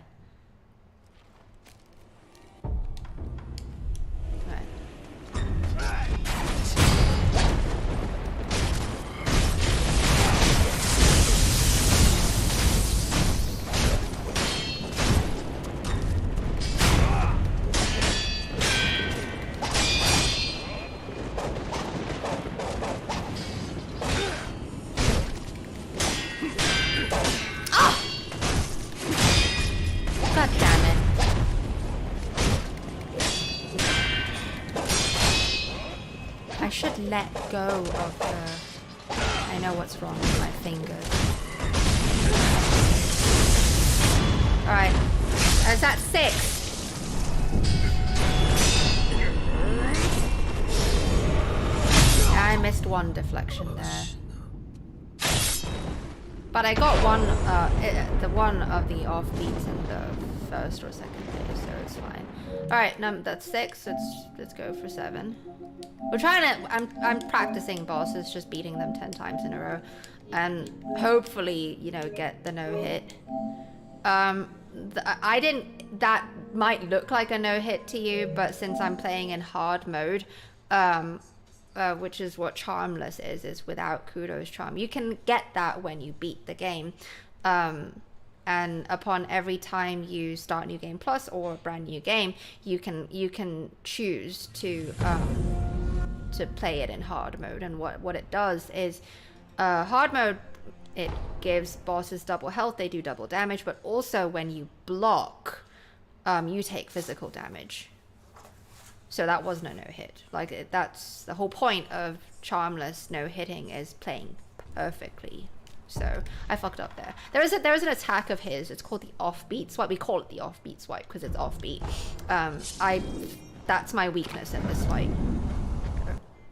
I missed one of those.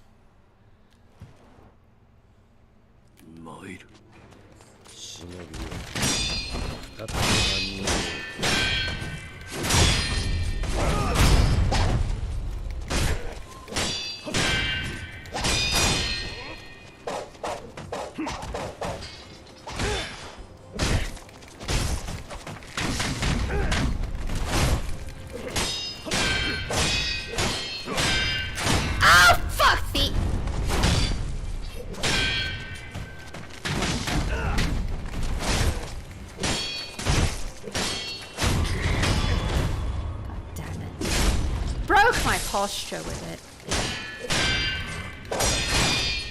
Get out of there!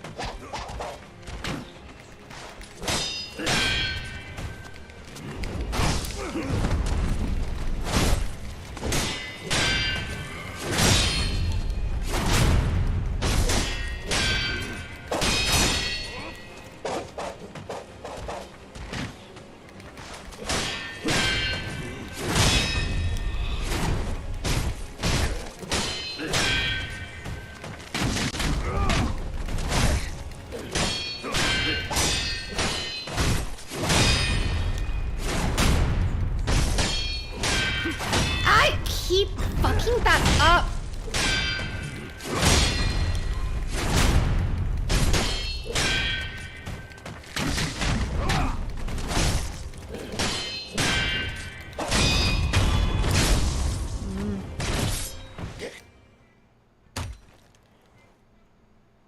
It's broken my posture 3 times with that shit now.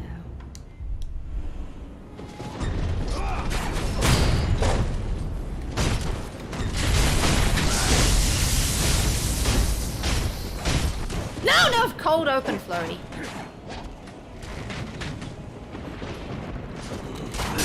What the fuck? God damn it. Alright. It was a horrible fight anyway. Let's try it again. See? You could have really bad attempts like that one.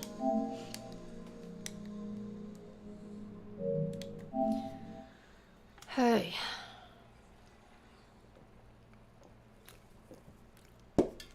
Maybe it's because I've been at this for hours. My concentration is waning. I want to be able to get to the ape today, so I might forego the 10 times in a row. Let's do 5 or 6. No, I don't know. I don't want to be lazy about it. I mean, no. Let's just go for the 10. Yeah, let's not be lazy about it. We'll pay for it keenly when we don't put in the key effort.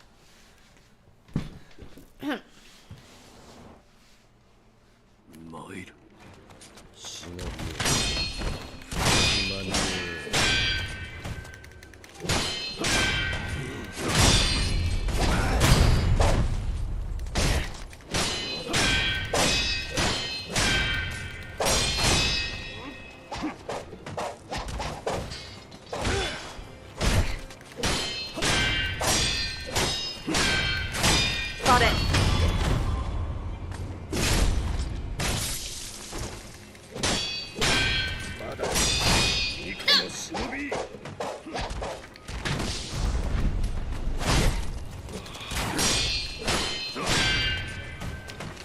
What? Why did the feathers not come out? What the fuck? Okay. Did I not press it? Did I not hit Miss Raven? Plus I got a message, so.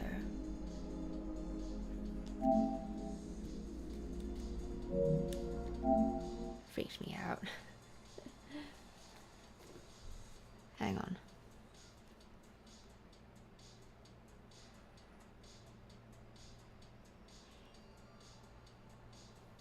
Sorry.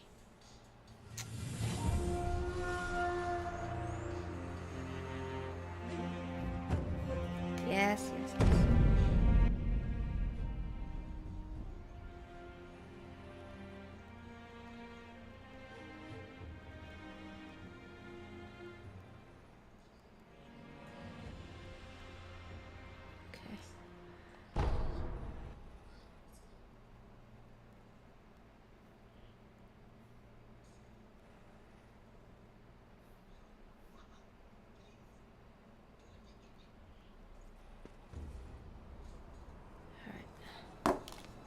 All right, come on now. Let's do this better.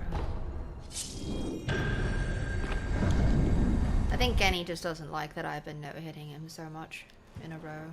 So.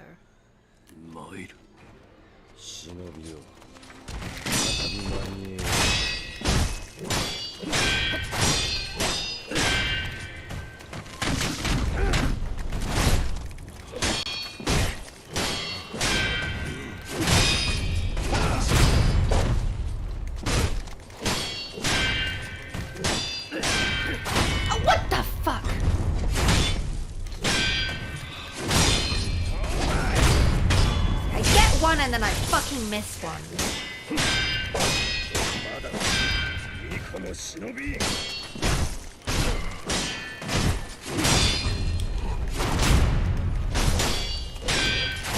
There.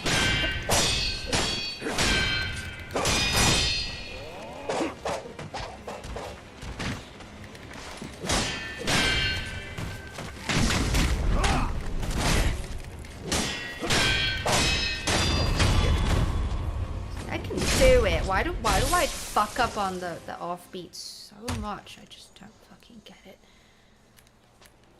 Okay.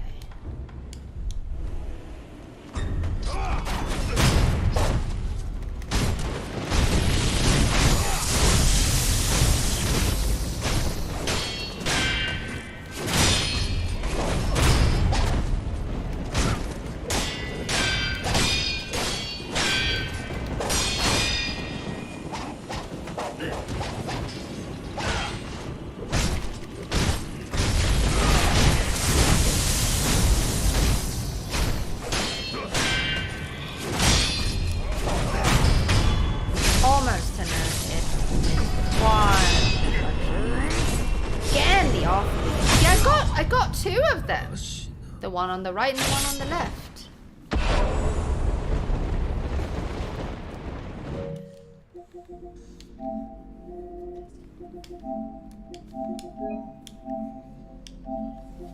Are you guys hungry?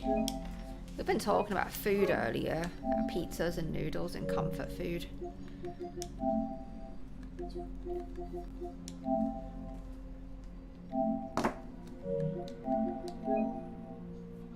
Did I copy it?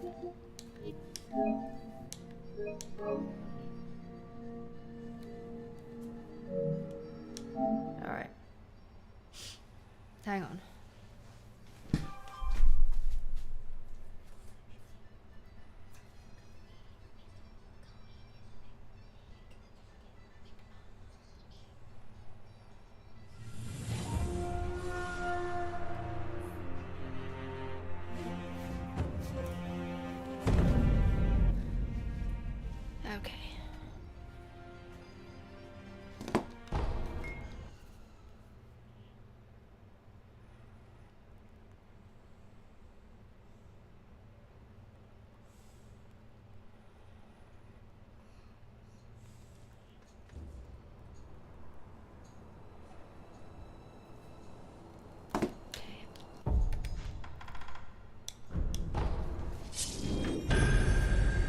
I kind of want sushi right now.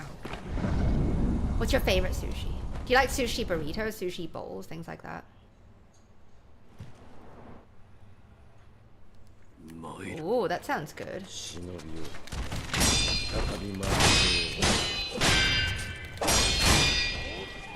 Ah! Stuck in the railing.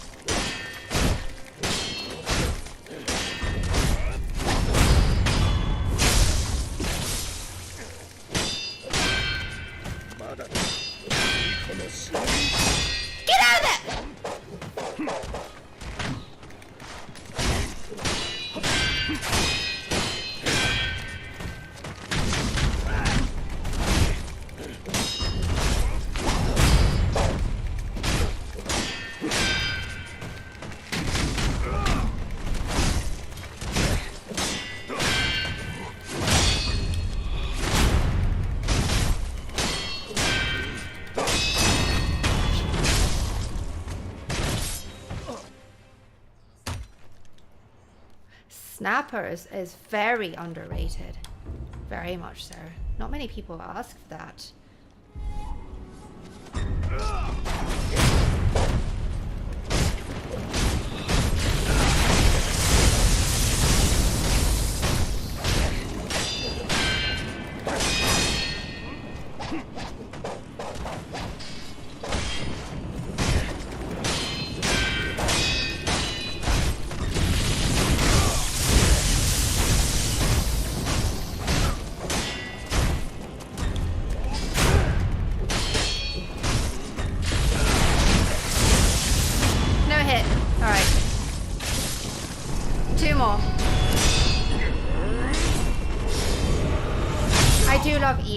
I love eel and rice though.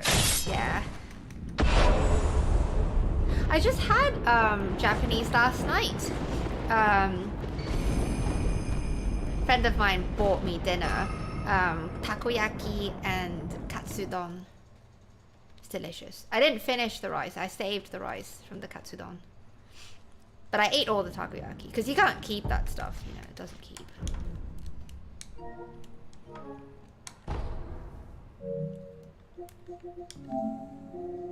I like to ask for avocado in. See, I love sushi bowls. I like sushi bowls. I like things in bowls. I like things inside of things too, so I like sushi burritos as well. But there's something about sushi bowls that I really like. I don't know why. It's just how it's all deconstructed and it's a pile of mess. I don't know. it just defies the whole key logic of sushi. But I do love avocado in there.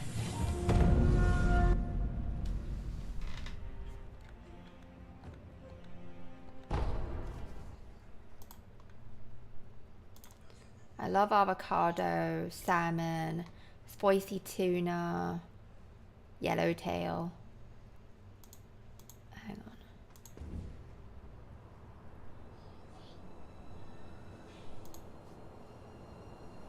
Any kind of sushi you don't like. In fact, my favorite sushi or sashimi is the uni. Yeah. Hang on. Oh god damn it.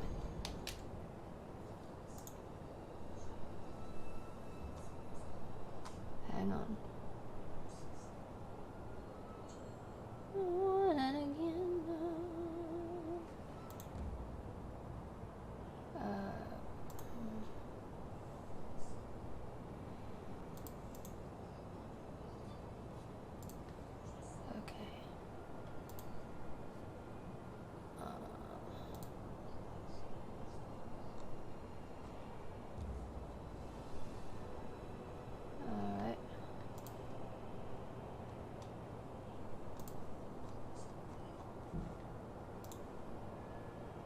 Sorry, I have to look at something.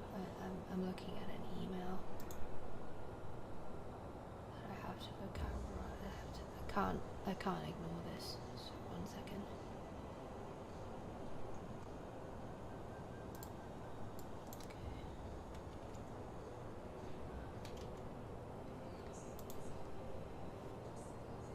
Okay. Anyway. Did I?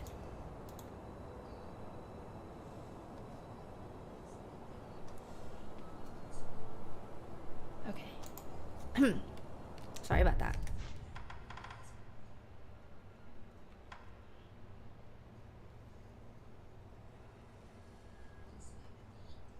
Yeah, uni is sea urchin. Yeah, I've told a story before of why it is that I love uni so much. I'll tell it after I beat Genny's. Is it twice more? 2 more times or just 1? I don't remember. Were you counting?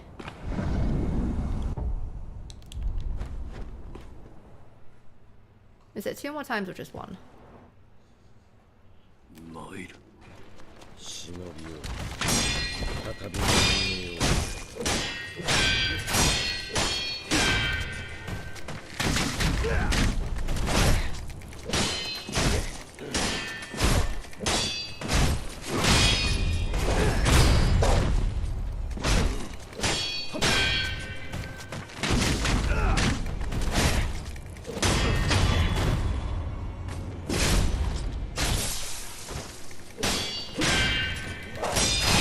Get out of there, wolf! Get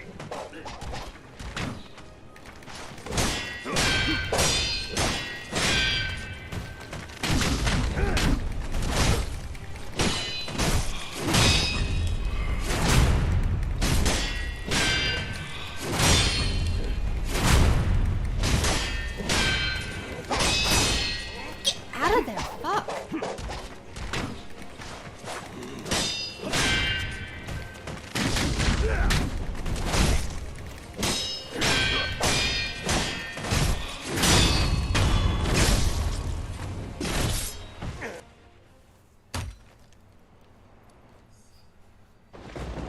None of you are counting, are you?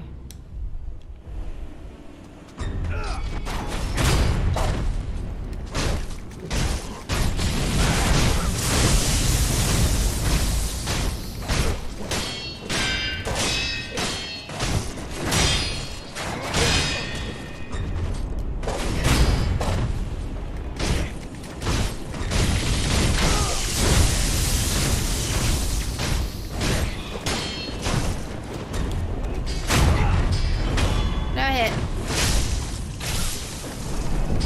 Alright, so one more after this. So, here's my story. You want to hear my story about why Uni is so special to me? It's a childhood story.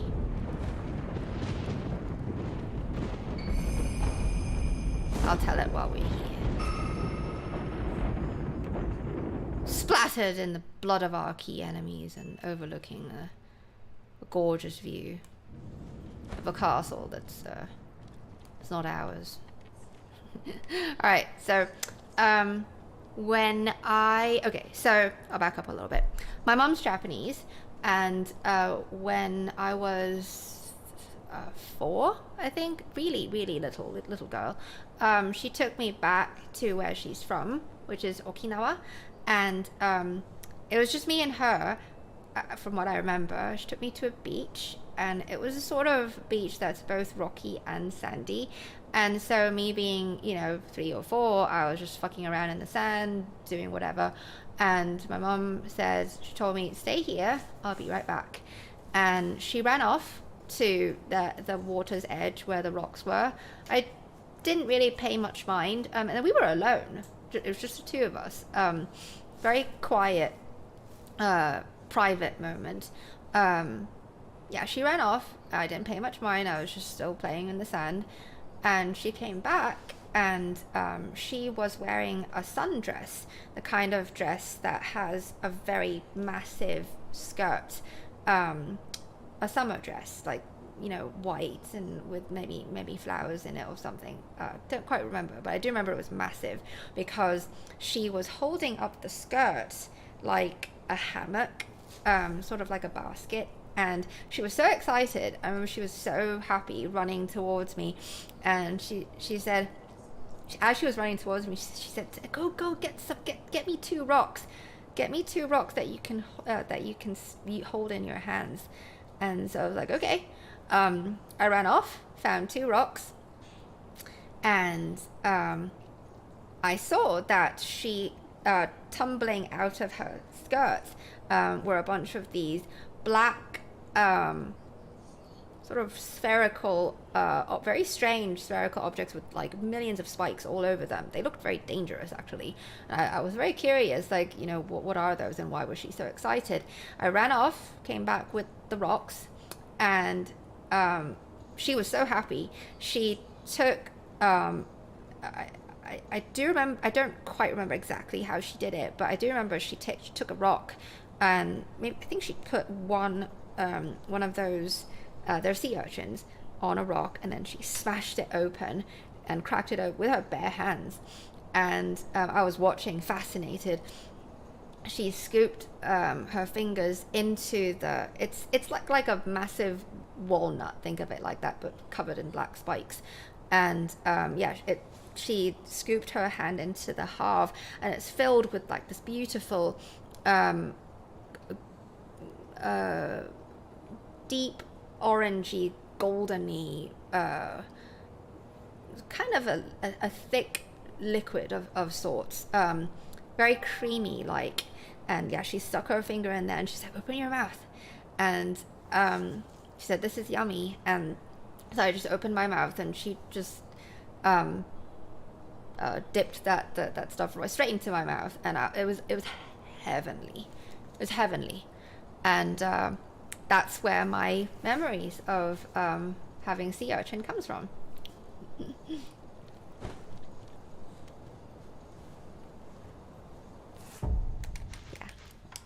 One more then. Yeah, sea urchin is delicious.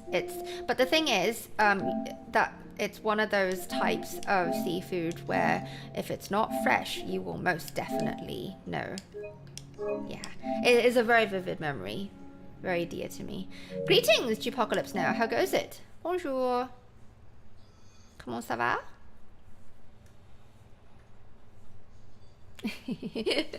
Well, I mean, sometimes certain memories from the distant past can really stick with us, they're very formative.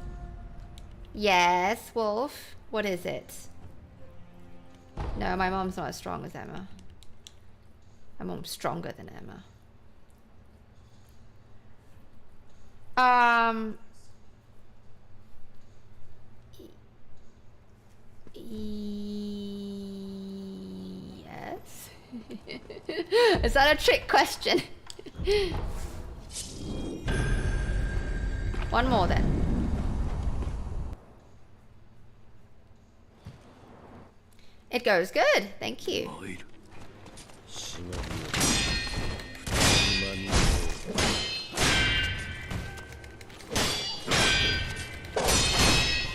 I'm doing beating bosses 10 times in a row.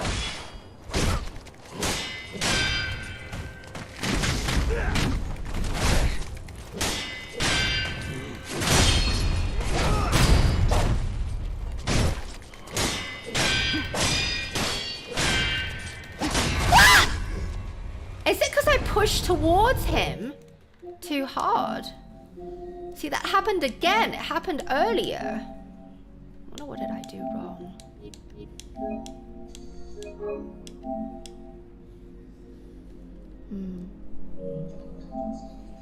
That's something I need to figure out. Like, is it because I was I think it's because I was moving. I think it's because I was moving. Since it's happened before, so it's got to be something I'm doing wrong.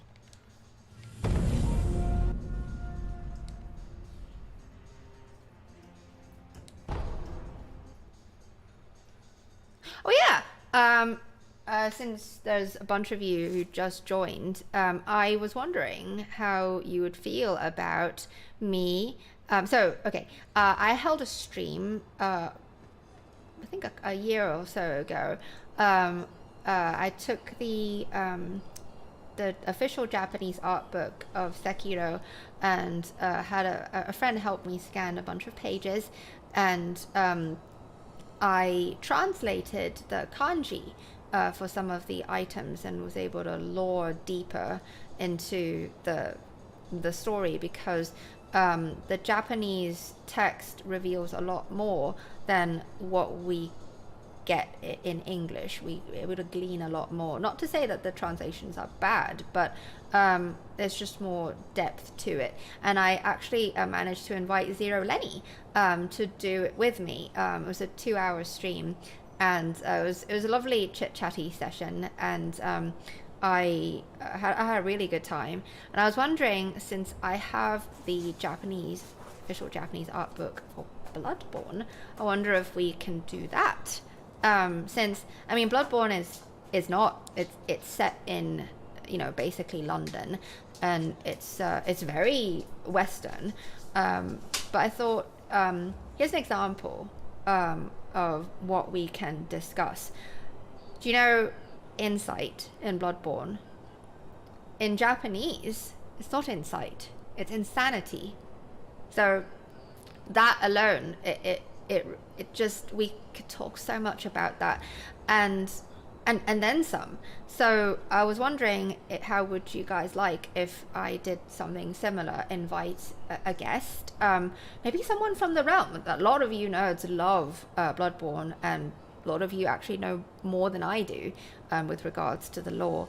And how about that? Like, I can do the same thing. I can scan some of the most notable pages, the beautiful artwork, and we'll I'll try to make it all flow, like sequentially and chronologically to the story. How about that?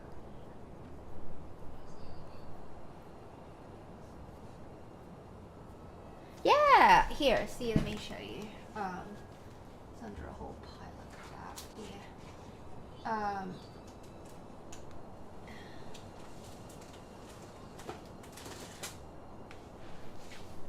This is the official Japanese art book for Sekiro, and we even did a little bit on translating. This does not mean one-armed wolf. This is one. This character means one, or a lone wolf. There's no arm in there. So let me try and get you a beautiful page. And it features like every single piece of artwork that's in the game. All the scrolls, the paintings. See, these are the monkeys. These are the emblems that represent all the different factions. Yeah, like it was massive fun to decipher this with the key audience. Let me put this back.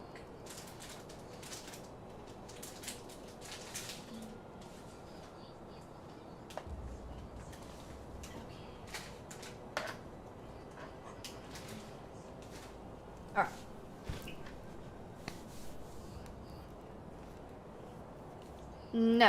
No, there is a character for arm that is not used in here.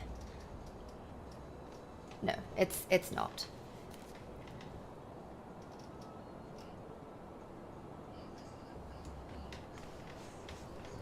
Yeah.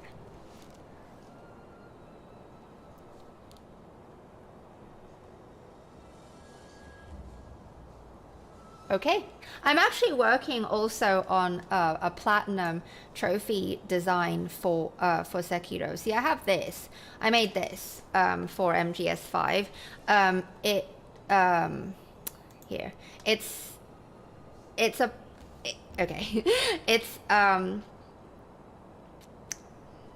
platinum emblem that I think can also apply to the fucking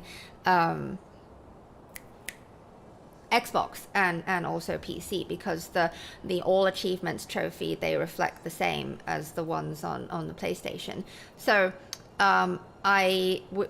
through my Elden Ring playthrough and the role playing that I did, we came up with a whole bunch of schools: hand school, whole school, thigh school, and throat school.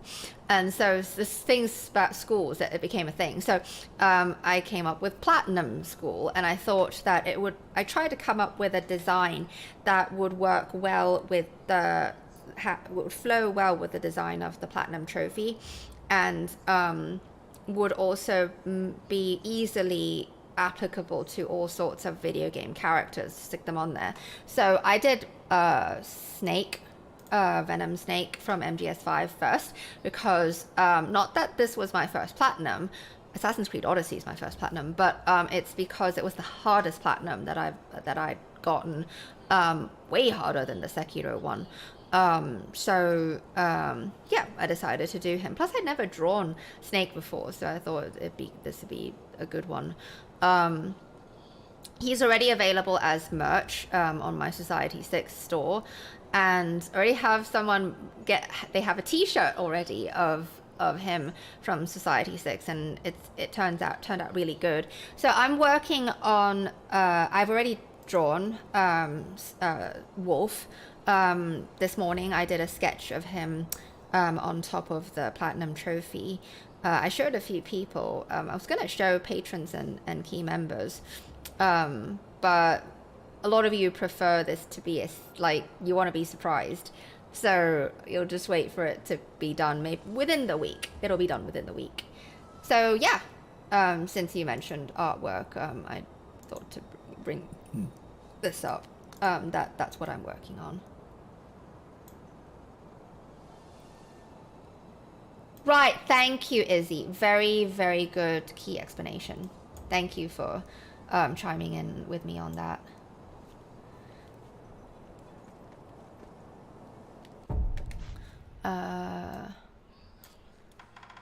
Thank you.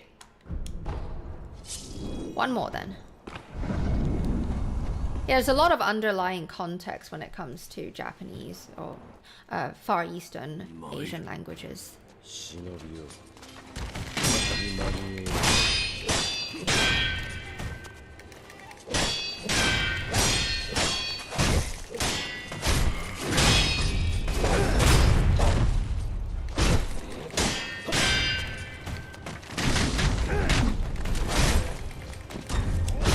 Oh! Jesus. Cold flurry.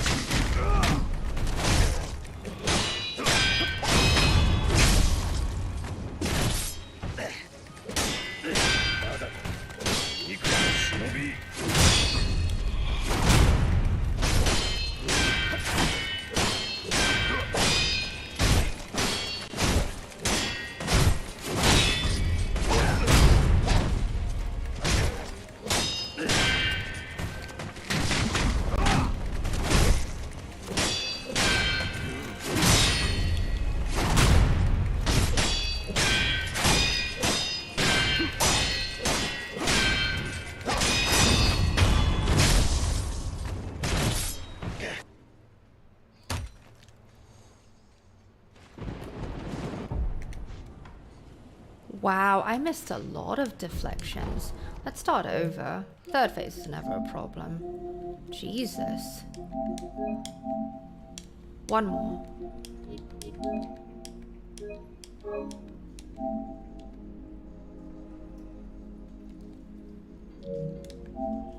You don't know what my French whores look like. I've never put them on display before. They're my French whores. I'm not going to show you my French whores. They're mine.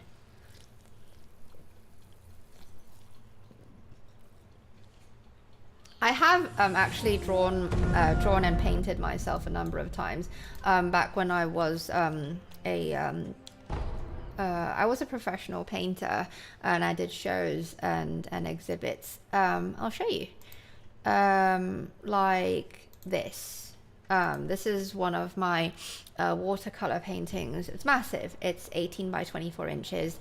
This is already sold ages ago. I do like to put myself in paintings because it's easier for me to tell the story that I'm trying to tell. But yeah, this is one of my favorites. It took me a few years to be able to let it go, but I'm happy that it went to someone who really loves the painting. I also really like the theme. I use it a lot, figure eights, letter S's, yeah. Here's another one. Where is, yeah, this one. Oh my god, yeah, this, every time I look at this, I'm just like, how the fuck did I draw that floor? I did draw that. I'm a fan of measuring out geometry. It's a shit process, but it just looks so satisfying. But yeah, this is called Frostbite. The other one was And Then the Sky Fell. I haven't finished this yet, obviously. It's just an illustration, line work. It's not painted yet. This one's massive. This one's like 30 by 40 inches, so almost 3 by 4 feet. And that's I put myself in as an android who got her head knocked back, and that's the wiring that's exposed in her neck, and she's got a little corgi in front of her.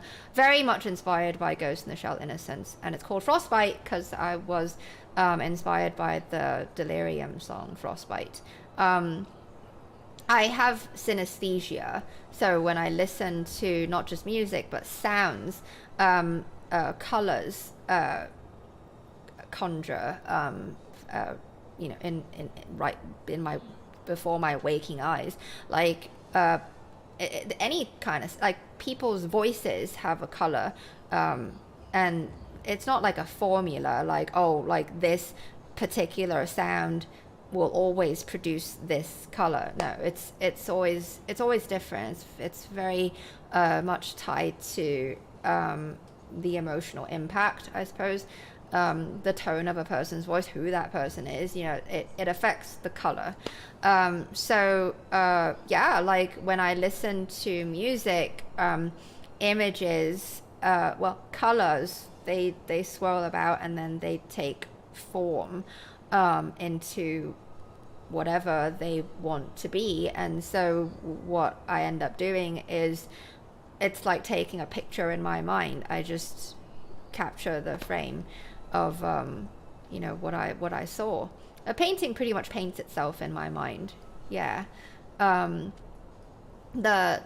Frostbite song, when I heard it, every little note in my head, I saw the lines of the tile floor coming out for every note of the keyboard, and then I saw glass shattering, and I really wish I could make this into a music video, but I mean, I don't really want to spend like years animating this thing, but yeah, like I saw pieces of glass, you know, flying in, and within the glass is reflected, you know, things that are going on in here. So yeah, I did paint wolf before. See, this is the wolf that I painted for the Eye of the Tiger music video that I made. Yeah, Izzy, do you think you can link that? The Eye of the Tiger music video. It's let me see, where the hell is it? It is I don't know where the hell. Oh, it's under home faves. Yeah, it's under home faves above let's play. Yeah, under streaming with power before beyond power, best challenges you ever saw, and then home faves. It's right. You got to click further in. Yeah, if you wouldn't mind. Or Jazz Hands, if you could link it. Yeah. Yes, you got a clock of it. Yeah, you did. You know what though? Society 6, they took it off. I'm gonna really try to fight them on this, because they claimed it as copyright infringement, even though like I painted him and I changed a whole bunch of things. I put a fucking tiger on his face, and still they labeled it. They gave me a key copyright strike. So I'm gonna. I really like the design, so I'm gonna try and fight them on that.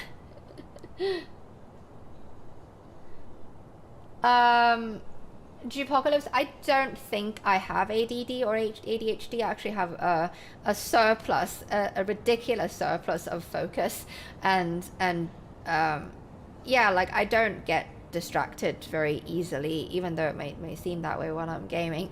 But like, you know, I've always had the ability to stay on task. Not diminishing, like, you know, I don't get distracted very easily. I'm fairly certain I don't have it, and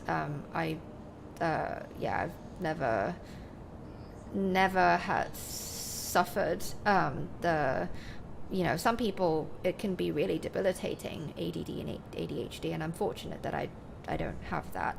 But I do have a couple of really dear friends who really struggle with it. So I don't want to take that term lightly. Yeah. So opposite. No ADHD. It's a surplus of focus and energy. Yeah. No, I don't get distracted. Oh, it's called I'm sorry. Oh no. I'm sorry, Izzy. Okay, thank you so much for linking it. You're a sweetheart. Oh my Vision, thank you for the $30 power donation. Holy shit. For the realm. Thank you so much. How generous.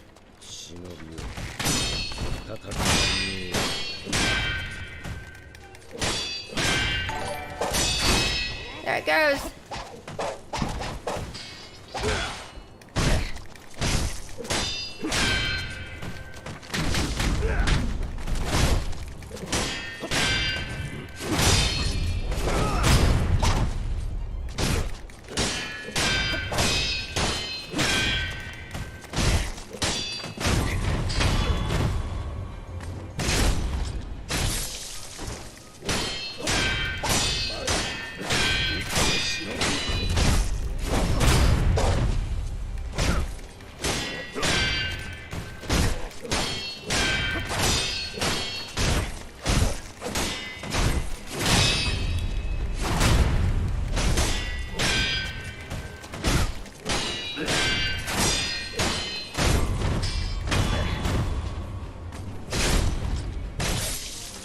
Lots of offbeat swipes there that I got. Good. I'm happy.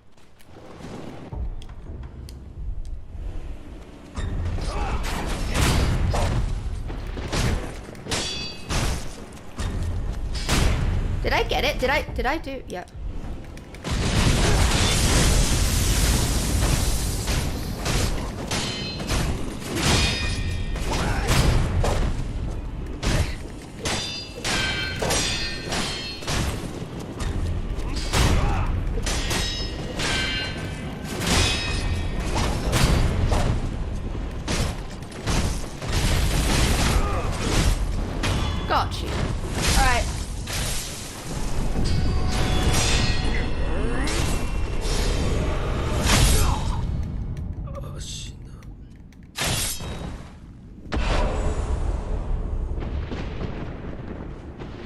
synesthesia, Apocalypse. Thank you for sharing that.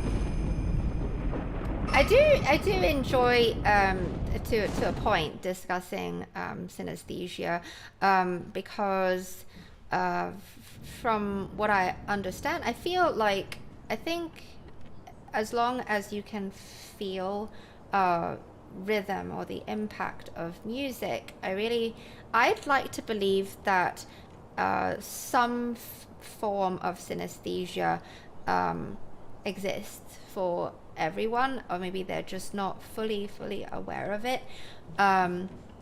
It's like how when we listen to music, you know, when it affects us, we move to it. But it's like that, I suppose. But instead of that, there's a very interesting marriage of two sensory outcomes of sound, image being conjured from sound. Yeah, I know that synesthesia is not exactly the same for everyone, and I know a very small number of people who experience it kind of like the way I do, so it's rather interesting to hold these key discussions. Let's get Sad Dad. Your choice. Okay. What time is it? I'm gonna carry on for another half an hour, just half an hour, so we don't have that much time. But I do want to do this 10 bosses thing, and keep going the next day. Well, here's the thing, like for tomorrow, let's just do once for all the bosses that we did today.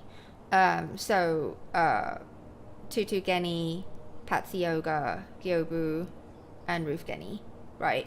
So we'll just breeze right through them. So this, for the next half hour, what do you want me to do? Should I do Sad Dad or should I do Gunfort Run? What do you think? So if I do Gunfort Run, I might be able to do Wendy Torrance in there as well. So yeah. Yeah, but Jesse, it's not in the sequence. Like the ape isn't till much later. So Gunfort Run? Okay. Yeah. Yeah, I gotta do Gunfort, and the ape is much later, Jesse. I have to do Sad Dad and then the monkeys, and then I gotta do Gunfort and Wendy Torrance and Candy Gun Bitch, False Monk, and then the ape. Yeah, I get the ape much later. Yeah, I get the ape right before the before Roof Dad. So I want to use this week to do this 10 times in a row, and then I want to be confident about this. I want to be comfortable with every boss, and I'm getting there. So yeah, thank you for your key patience. Okay, hang on 1 second.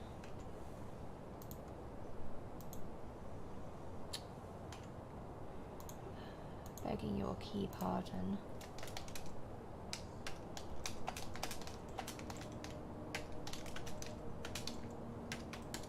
Okay. Alright then. Yeah. Alright, let's do Gunfort Run then. Yeah, we can't do things at random. We have to do them in the order.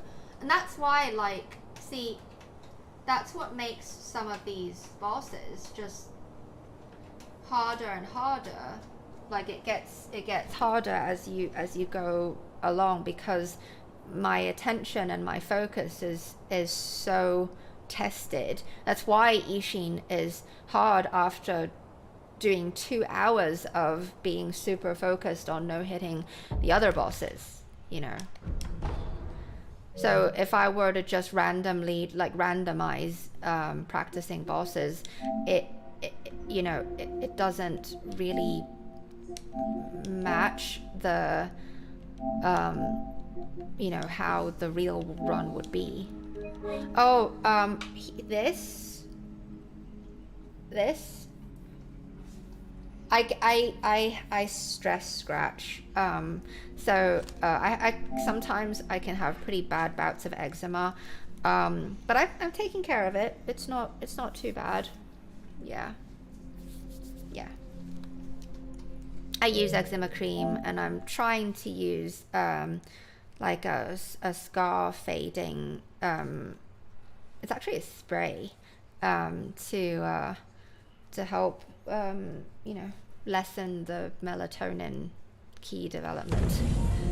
Yeah, thank you for asking. I appreciate your concern. Yeah, it's just on the I swap, like you know, sometimes I go between like scratching my elbows, or it would be I have this little patch right here under my chin that I would scratch, and then for a while it was the back of my scalp, and then when it's not like I'm able to control myself just enough, but when I was a little girl, it was really bad. Like I was scratching to like way beneath the upper dermis. Yeah,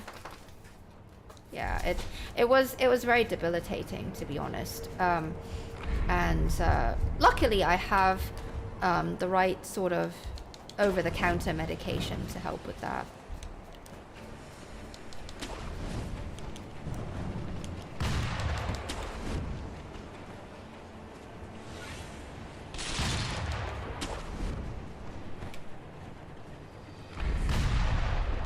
Oh, I'm sorry to hear that, Gammon.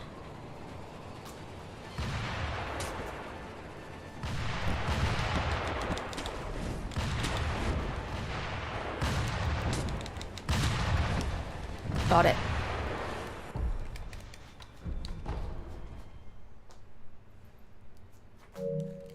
I don't need to do that. I can just bone out, you know.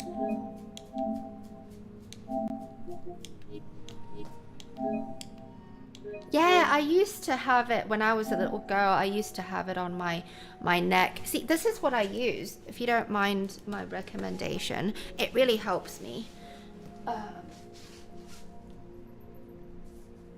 This stuff, this cortisone 10, this eczema, this particular eczema cream in this size is fantastic because it's water based, it's not oil based.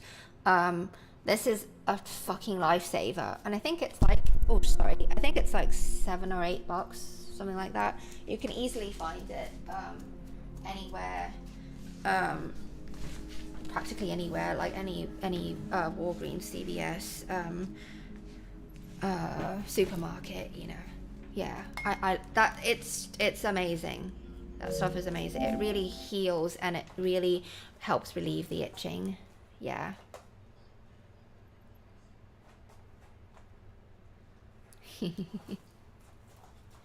Thank you, Izzy.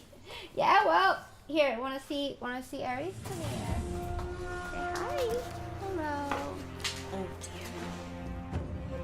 This is Aries.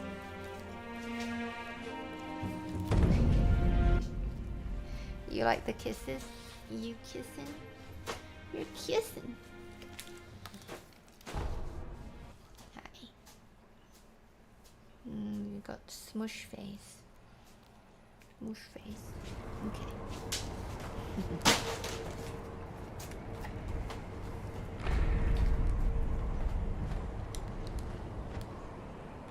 I mean, I don't mean to be, you know, whatever works for you works for you. But I'm just sharing with you what works for me. I don't mean to be presumptuous. Hello, Victoria. How goes it?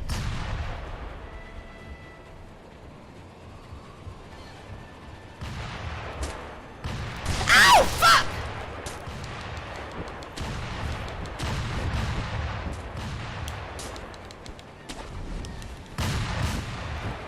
God damn it.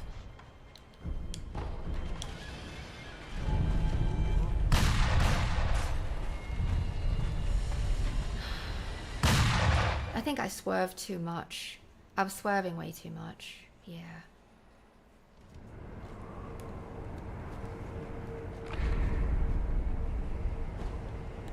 That's 2.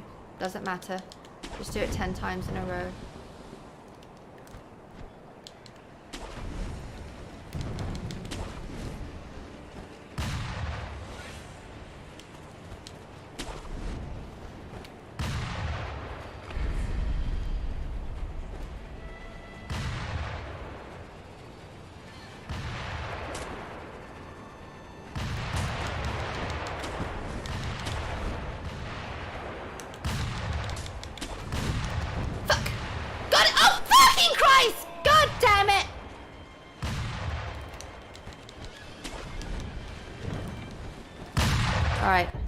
Full damage doesn't count.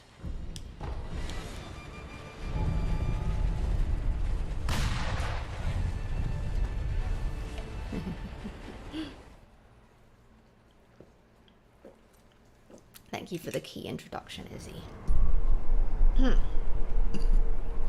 That's 3, right? Full damage doesn't count. When I fell like that, it doesn't count. I didn't get hit.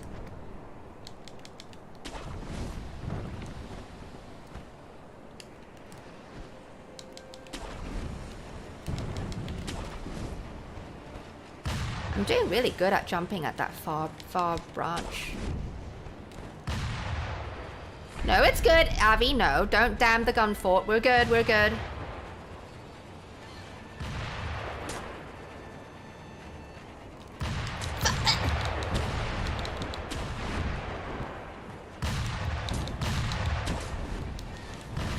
Got it! Also gotta remember to do this.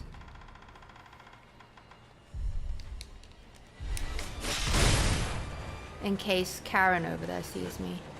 No, she doesn't. Alright. 4, right?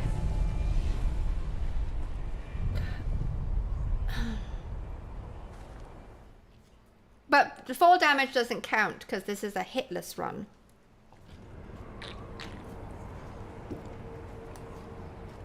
It's hitless, not damageless. There is a difference.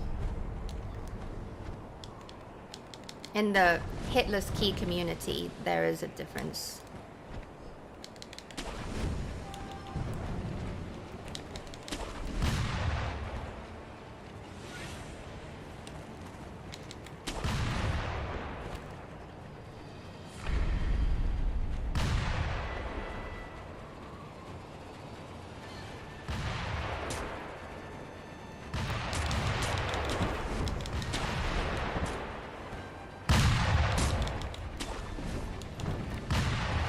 Got it.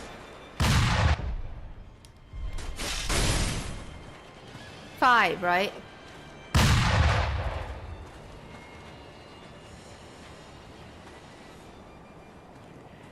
Oh, good night, Garamon. Thank you for hanging out. I mean, I'm practically done here. What? I got a text message. What?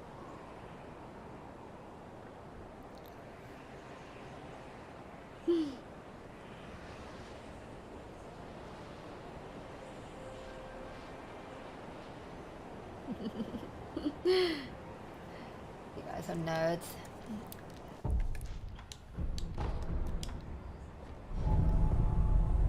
How long have I been a Tyrannicon fan? Oh, ages. Ages and ages. Yeah.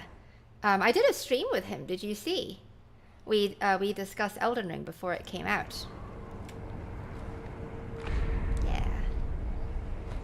I consider him a friend. He's quite fun to chat with and to play with.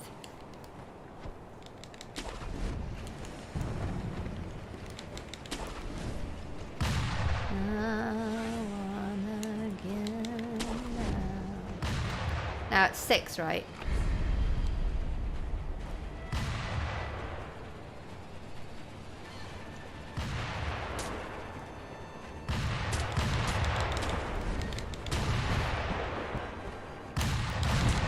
Ah! Fucking Christ! God damn it.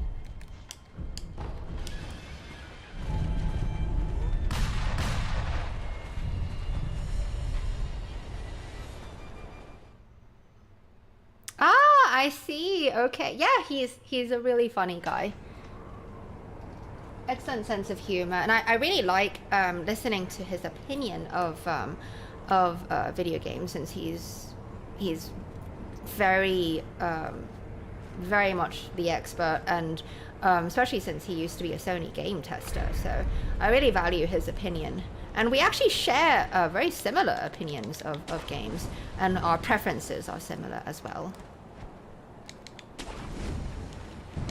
So basically I have to wait to fall to get the big branch. Yes, and very honest. I like that.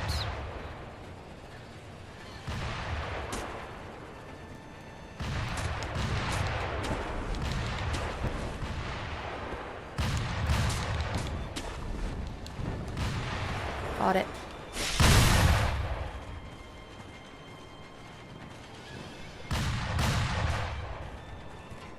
And thank you so much for the power donation. I really appreciate it. The realm thanks you, Keely. Alright, so 4 more, since 2 of them were unsuccessful, right? Should I do 4 more?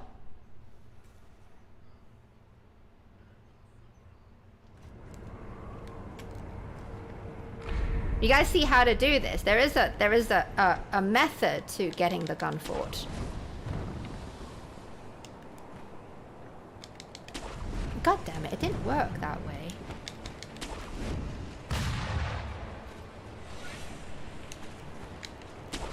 My friend Swen Boxem, or Alpha 545 Gaming, was the one who taught me how to do this.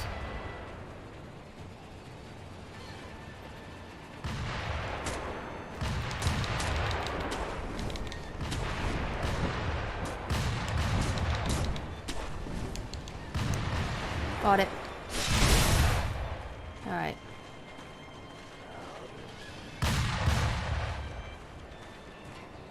Oh, this is nothing, Vizione. When I was doing 2 years ago, when I did my Deathless No Heal run, which is 40 bead and memory bosses, all beads and all beads, all memories.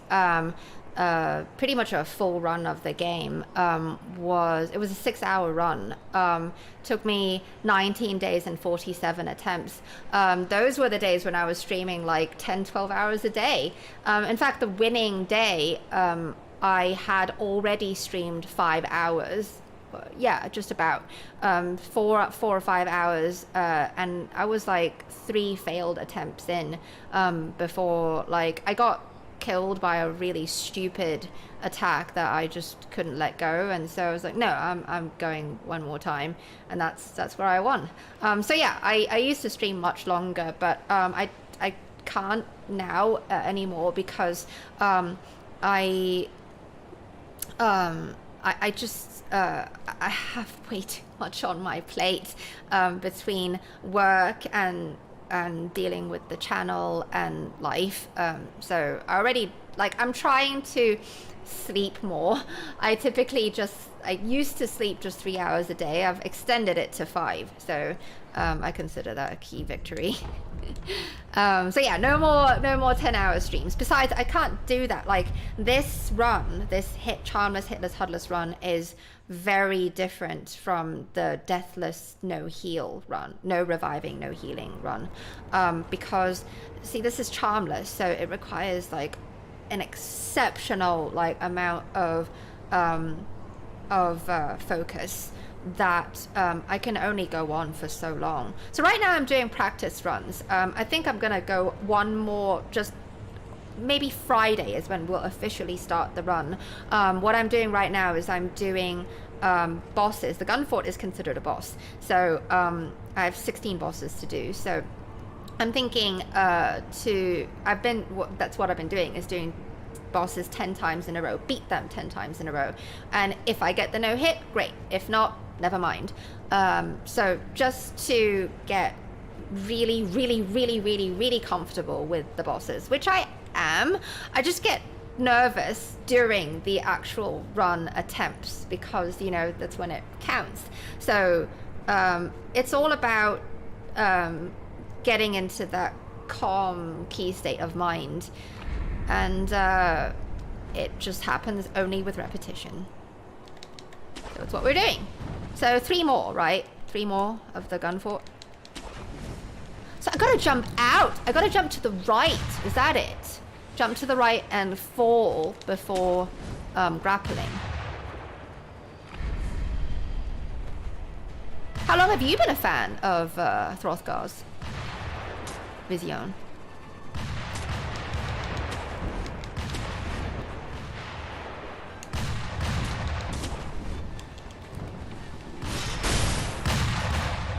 Got it.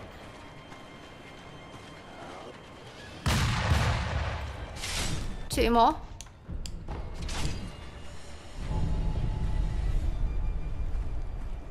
Okay.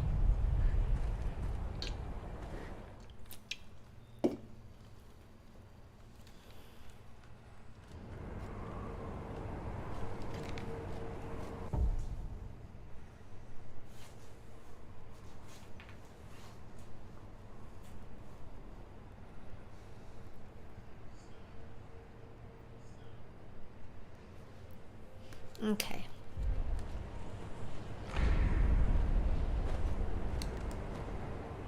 Ah. Hang on, I can't read what you're saying right this second. I saw 8 years, so give me a moment, please. Really happy that, you know, fellow fan of Hrothgar's Keely connecting. He's really helped me to, you know, he was very formative in me learning to be a better entertainer.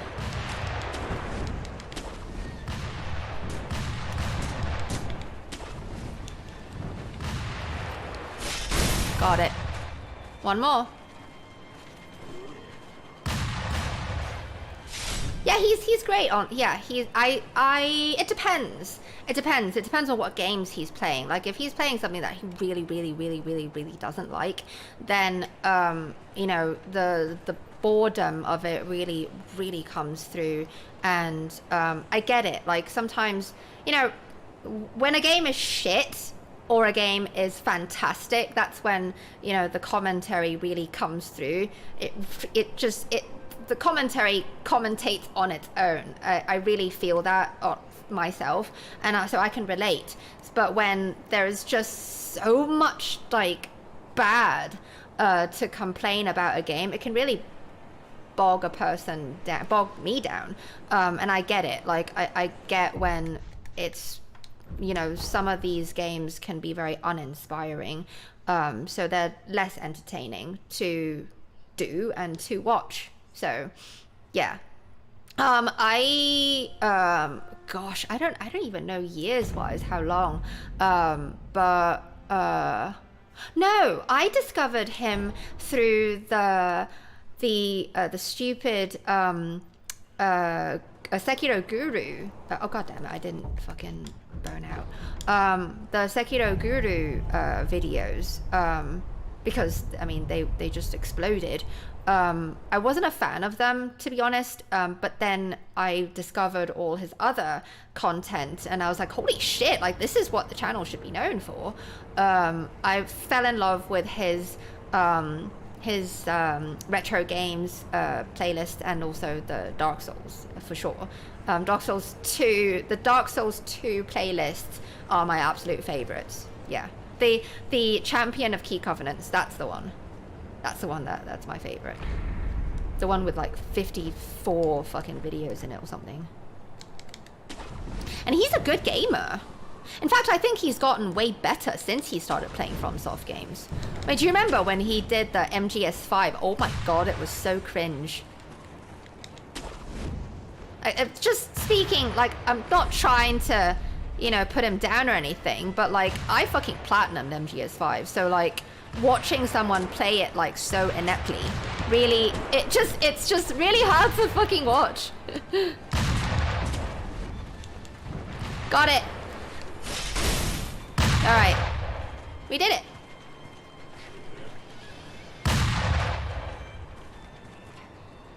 Oh yeah, I love that too. Like I actually tried to follow suit by doing that in Elden Ring. I was inspired by his Throthgar roleplay, and I created my own character, Starla, in Elden Ring. I had so much fun with that because my character Starla, she is some astrologer who had for 7 years been looking for her father across all the key lands of Dranlaik, Lothric, Yharnam, Ashina, and now she's finally come to the lands between, but she thinks this is Lordran because she's never been to Lordran. So she references all things DS1 in Elden Ring, and it was just great, like, to do that. And I stuck with a sort of a challenge criteria where I when I got to early midpoint of the game, I stuck with the same armor and the same weapon, just a halberd and whatever outfit that I thought looked okay, but it was nothing really protective or whatever. So I wanted to see if I could do it, since, you know, I played so much FromSoft games. I wanted to see, you know, can I, and I had the HUD off too. So I think those challenges, plus role-playing as Starla, who does not care at all about the story, does not read item descriptions. Like, it's the very first time I've ever done that. Like, usually playing FromSoft games, you know, the very first time I really dive into the lore. I really love to unravel, you know, based off of the things that I come across. And in this one, I did the opposite. Like, I specifically chose no, I don't care. Like, the story doesn't matter to me. It's all the same. You know, you get to the end, you do the thing, and you do the thing. Like, it's just that you just beat all the bosses that get in your way, because nobody knows where my father is. Nobody's answering my key questions. Nobody wants to tell me where my father is. Yeah, so that's, in a nutshell, that's what I did. It was 60 streams, wasn't it, Izzy? Where we conducted Starla's key adventure. So back to what I was saying, I was able to use Starla's persona to get at people who were defending Elden Ring. You know, just I had a number of things to say about Elden Ring that, you know, some people don't like. That's why I want to platinum Elden Ring too on my own. That too, I did everything on my. I had my Ghostoid summon, the, what do you call that? The mimic tier. Yeah, my Storla, dollar store Starla. Yeah, so I really enjoyed being able to use Starla as a shield to get at, you know, the people who are defending Elden Ring, basically. Yeah.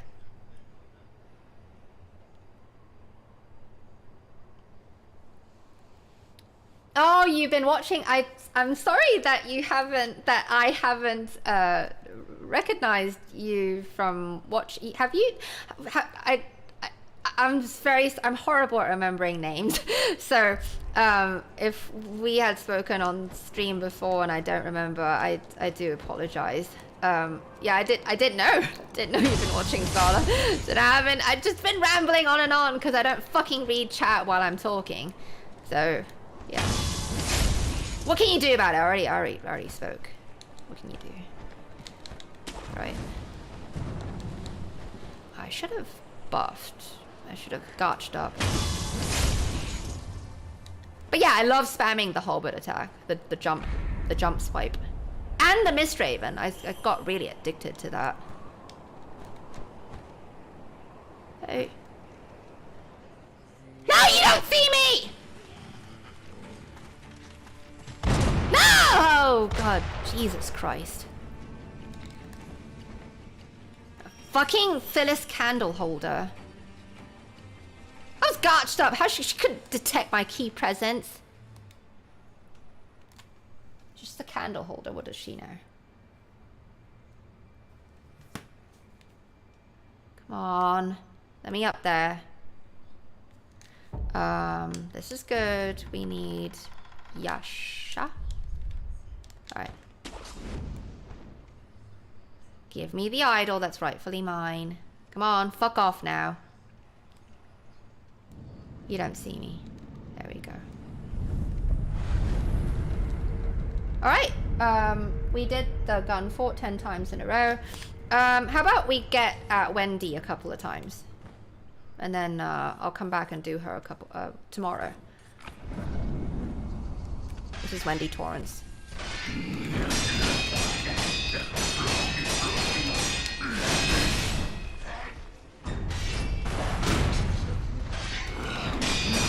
Because she looks like Shelley Duvall.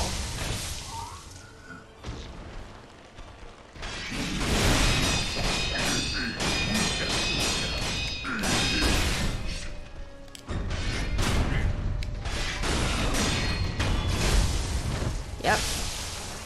She looks like Shelley Duvall from The Shining One and again now. Okay.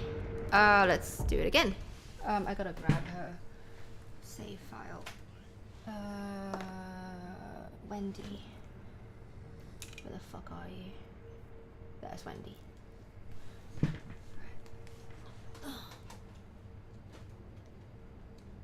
Alright. Yeah, I just back to what I was saying. I think if I didn't do the Starla's key adventures, and if I didn't, you know, roll with those difficulty, you know, challenge criteria, I don't think I would have had as much fun with Elden Ring. I think I would have gotten bored very quickly, because some of that stuff that I see other people doing, like you get way too OP in that game, and where's the fun in, you know, killing, you know, really tough enemies and bosses with just 2 swipes? I don't know. I get it that what I did was also kind of tedious, but I did get a massive kick out of being able to do it. You know, I beat the fucking game under those criteria, so quite proud of that. Also proud that we wrote a journal every single day.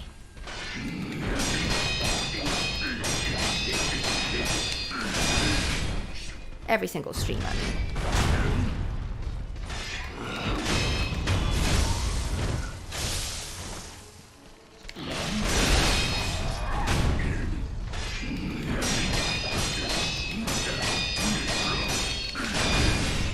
Alright.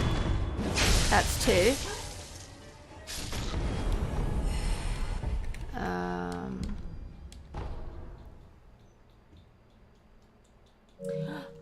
I feel that, generally speaking, in terms of an open world, I think they did quite well. I'm very happy to see level design within an open world. I liked that a lot. It's what I expected of them, but what I was supremely disappointed with, like, I would never I felt so cheated, you know, for the faith that I have in FromSoft. I just cannot believe what I was seeing. Repeat enemies in various locations. They are known for exactly the opposite. In fact, areas are what they are because of the unique enemies that define them. So I was really upset, especially when I got to the hag tree, and you know, I didn't encounter a single common enemy that, you know, would make the hag tree what it is. Why don't you make fucking enemies that are unique to trees? Like, put fucking squirrel in there or something. I don't know. Like, I'm not the fucking game designer or game developer. So, yeah, that was the major thing I was upset with, because they've always been so good at, you know, designing unique enemies for different locations. Yes, so Sekiro, you know, yes, there are repeat locations. But the thing is, because of the different time of day, you have different enemies there. Like, it's a very ingenious way of, this is practically a B game for them to develop this insane combat system. It's amazing that they were able to recycle areas, but in ways that, you know, make the whole experience of going through that area different. Yes, there are repeat bosses. Yes, there's the slobs, the lone shadows, but they're bosses. They're not enemies of an area. So yeah, I'm just beyond disappointed. Repeat bosses, I also, I'm not a fan of. I really wish that they, you know, they eased off of that. Thank you, Avi. Exactly. Just, yeah, and Vision. Yeah, I can tolerate the repeat bosses much more so than repeat enemies. Because, like I said, it's really not the bosses that define areas, in my opinion. To an extent, yes, but it's the enemies. It's the enemies, what they drop, what they reveal. It's what tells the story of an area. But no, not in Elden Ring.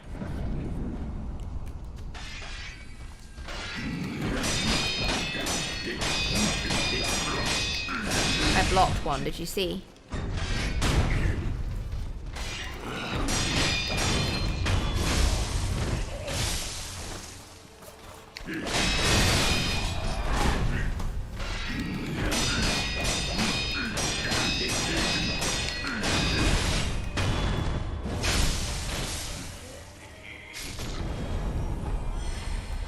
Well, I mean,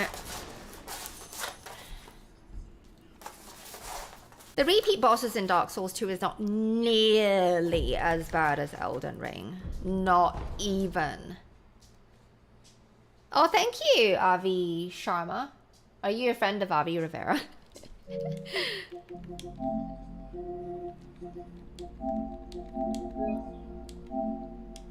You related. Double Avi powers. I'm gonna do one more Wendy and call it. Did I do him 5 times? Her. Did I do her 5 times now? Or was it 4? I don't remember. I wasn't counting.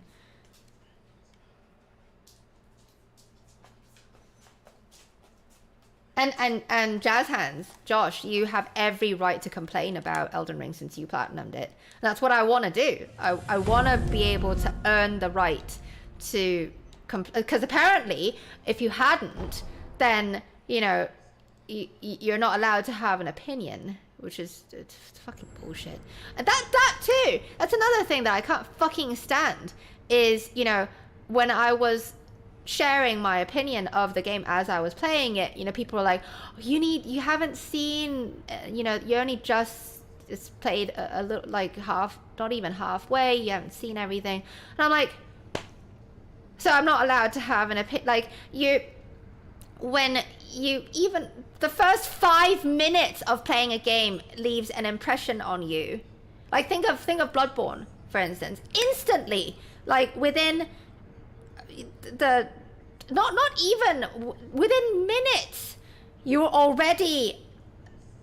already leaves such a significant impression, you know, with how you know, you got fucking nothing, you gotta beat this werewolf down with a pair of fists, and, you know, you come to this area where nobody knows anything. I can't really explain, like, I can't brain right now, my focus is so gone already. But what I'm saying is, the feeling that I get from playing Bloodborne for the very first few minutes is already, like, it's an impression. It's, wow, this is terrifying and amazing and like nothing I've ever seen before.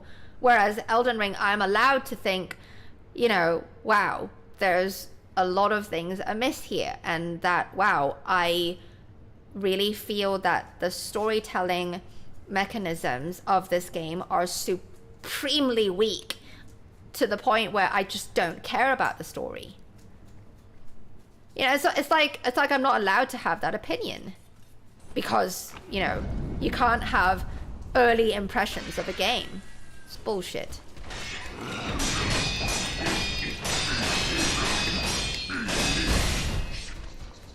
Initial impression. God damn it.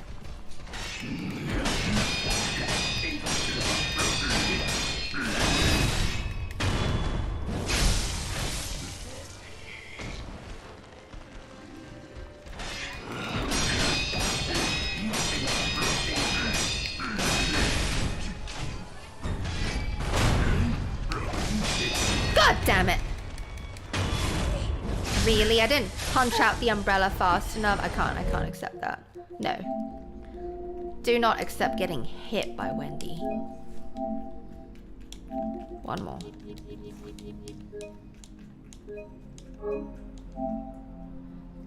Oh, of course, Jack. Of course, logically speaking, you can. But in the face of, you know, in a crowd of diehard fans, no, you're not allowed to have an opinion. You're not allowed to, like, what you can, but what you have to say doesn't mean anything, basically. It's just, I gotta say, the people who are, you know, I don't want to generalize. I want to be fair, but, like, from what I've seen, the majority of people who, like, think Elden Ring is, like, the best thing since sliced bread, which is fine. I'm not saying... In terms of a good game, Elden Ring ticks a lot of boxes. It's a good game.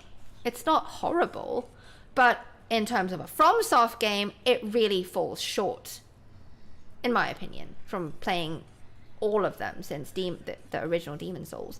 And what I'm saying is the people who are just so insanely loyal to Elden Ring, they have a certain...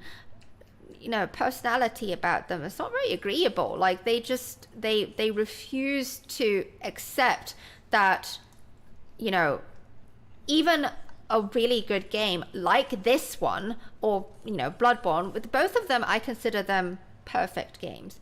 But even perfect games have flaws. There's no such thing as a game that doesn't have any issues with it. So it's like they just cannot accept any sort of criticism towards their favorite game. They're a weird bunch of people, I gotta say.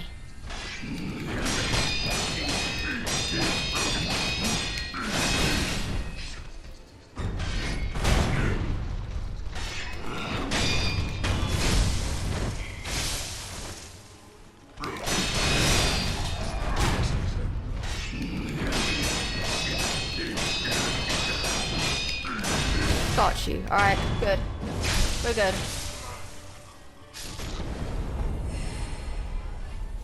Yeah, see? Like, isn't it, am I not right? Like, all of us, we're all gamers here, right? Within the first 5 minutes, you already know whether or not you like a game. Right? You don't have to, it's like, you know, a movie or a song. When people are like, no, just wait, you know. No!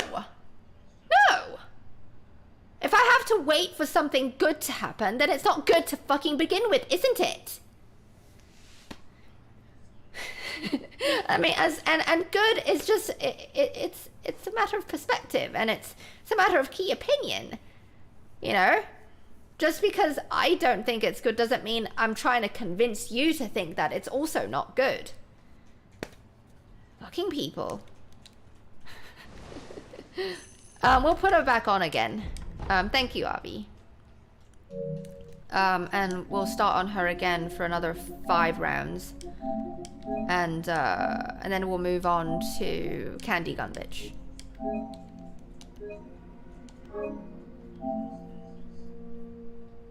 Exactly. Like, I really hate that. I get really fucking annoyed by that. Like, you know, when... See, okay, I think it's also because there's some things where I did give them a chance. God of War, for instance. Like, I had so much faith in that game. Like, even though there was so many things that I didn't like about it as I was playing it. But I liked the story enough. I was intrigued enough. I thought it was beautiful. But there were so many problems with it. And I was waiting. I was like, maybe if I give it more time, maybe something good will redeem all of this. And it's just, no, it didn't. So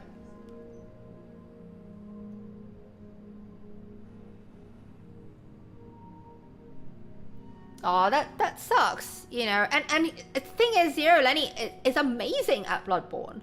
He fucking hitting the fire dog, the dungeon fire dog with a torch. I think I would say he's earned his key right to say that, you know, he doesn't like something and the reasons why. Fucking people. Yeah, anyway. I am going to put on some music for you. I'm very happy to have chit-chatted with you all. Hope you enjoy this. Do you like it? Do you like the YouTube membership key wall of glory? I am gonna put on some music for you. Hang on. Alright. And I'm gonna fuck off. You have a fantastic rest of your morning or night, wherever you are. And if you're in Europe, it'll be morning, like 5:30 in the morning. And, you know, if it's at night, sleep well when you get there. And pleasant dreams. Thank you for hanging out with me. Tomorrow we'll come back and do more of these 10 bosses in a row. Right?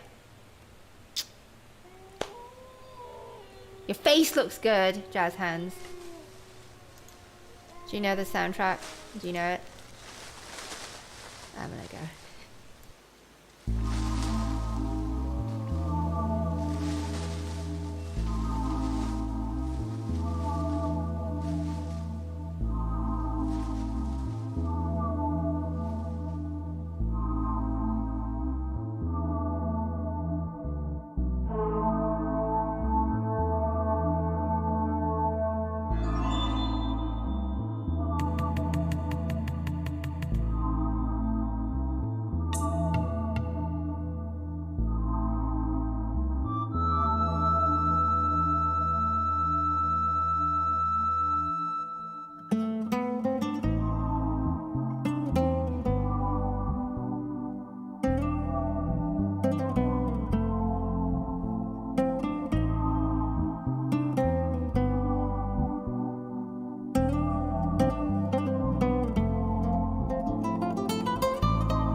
Very good.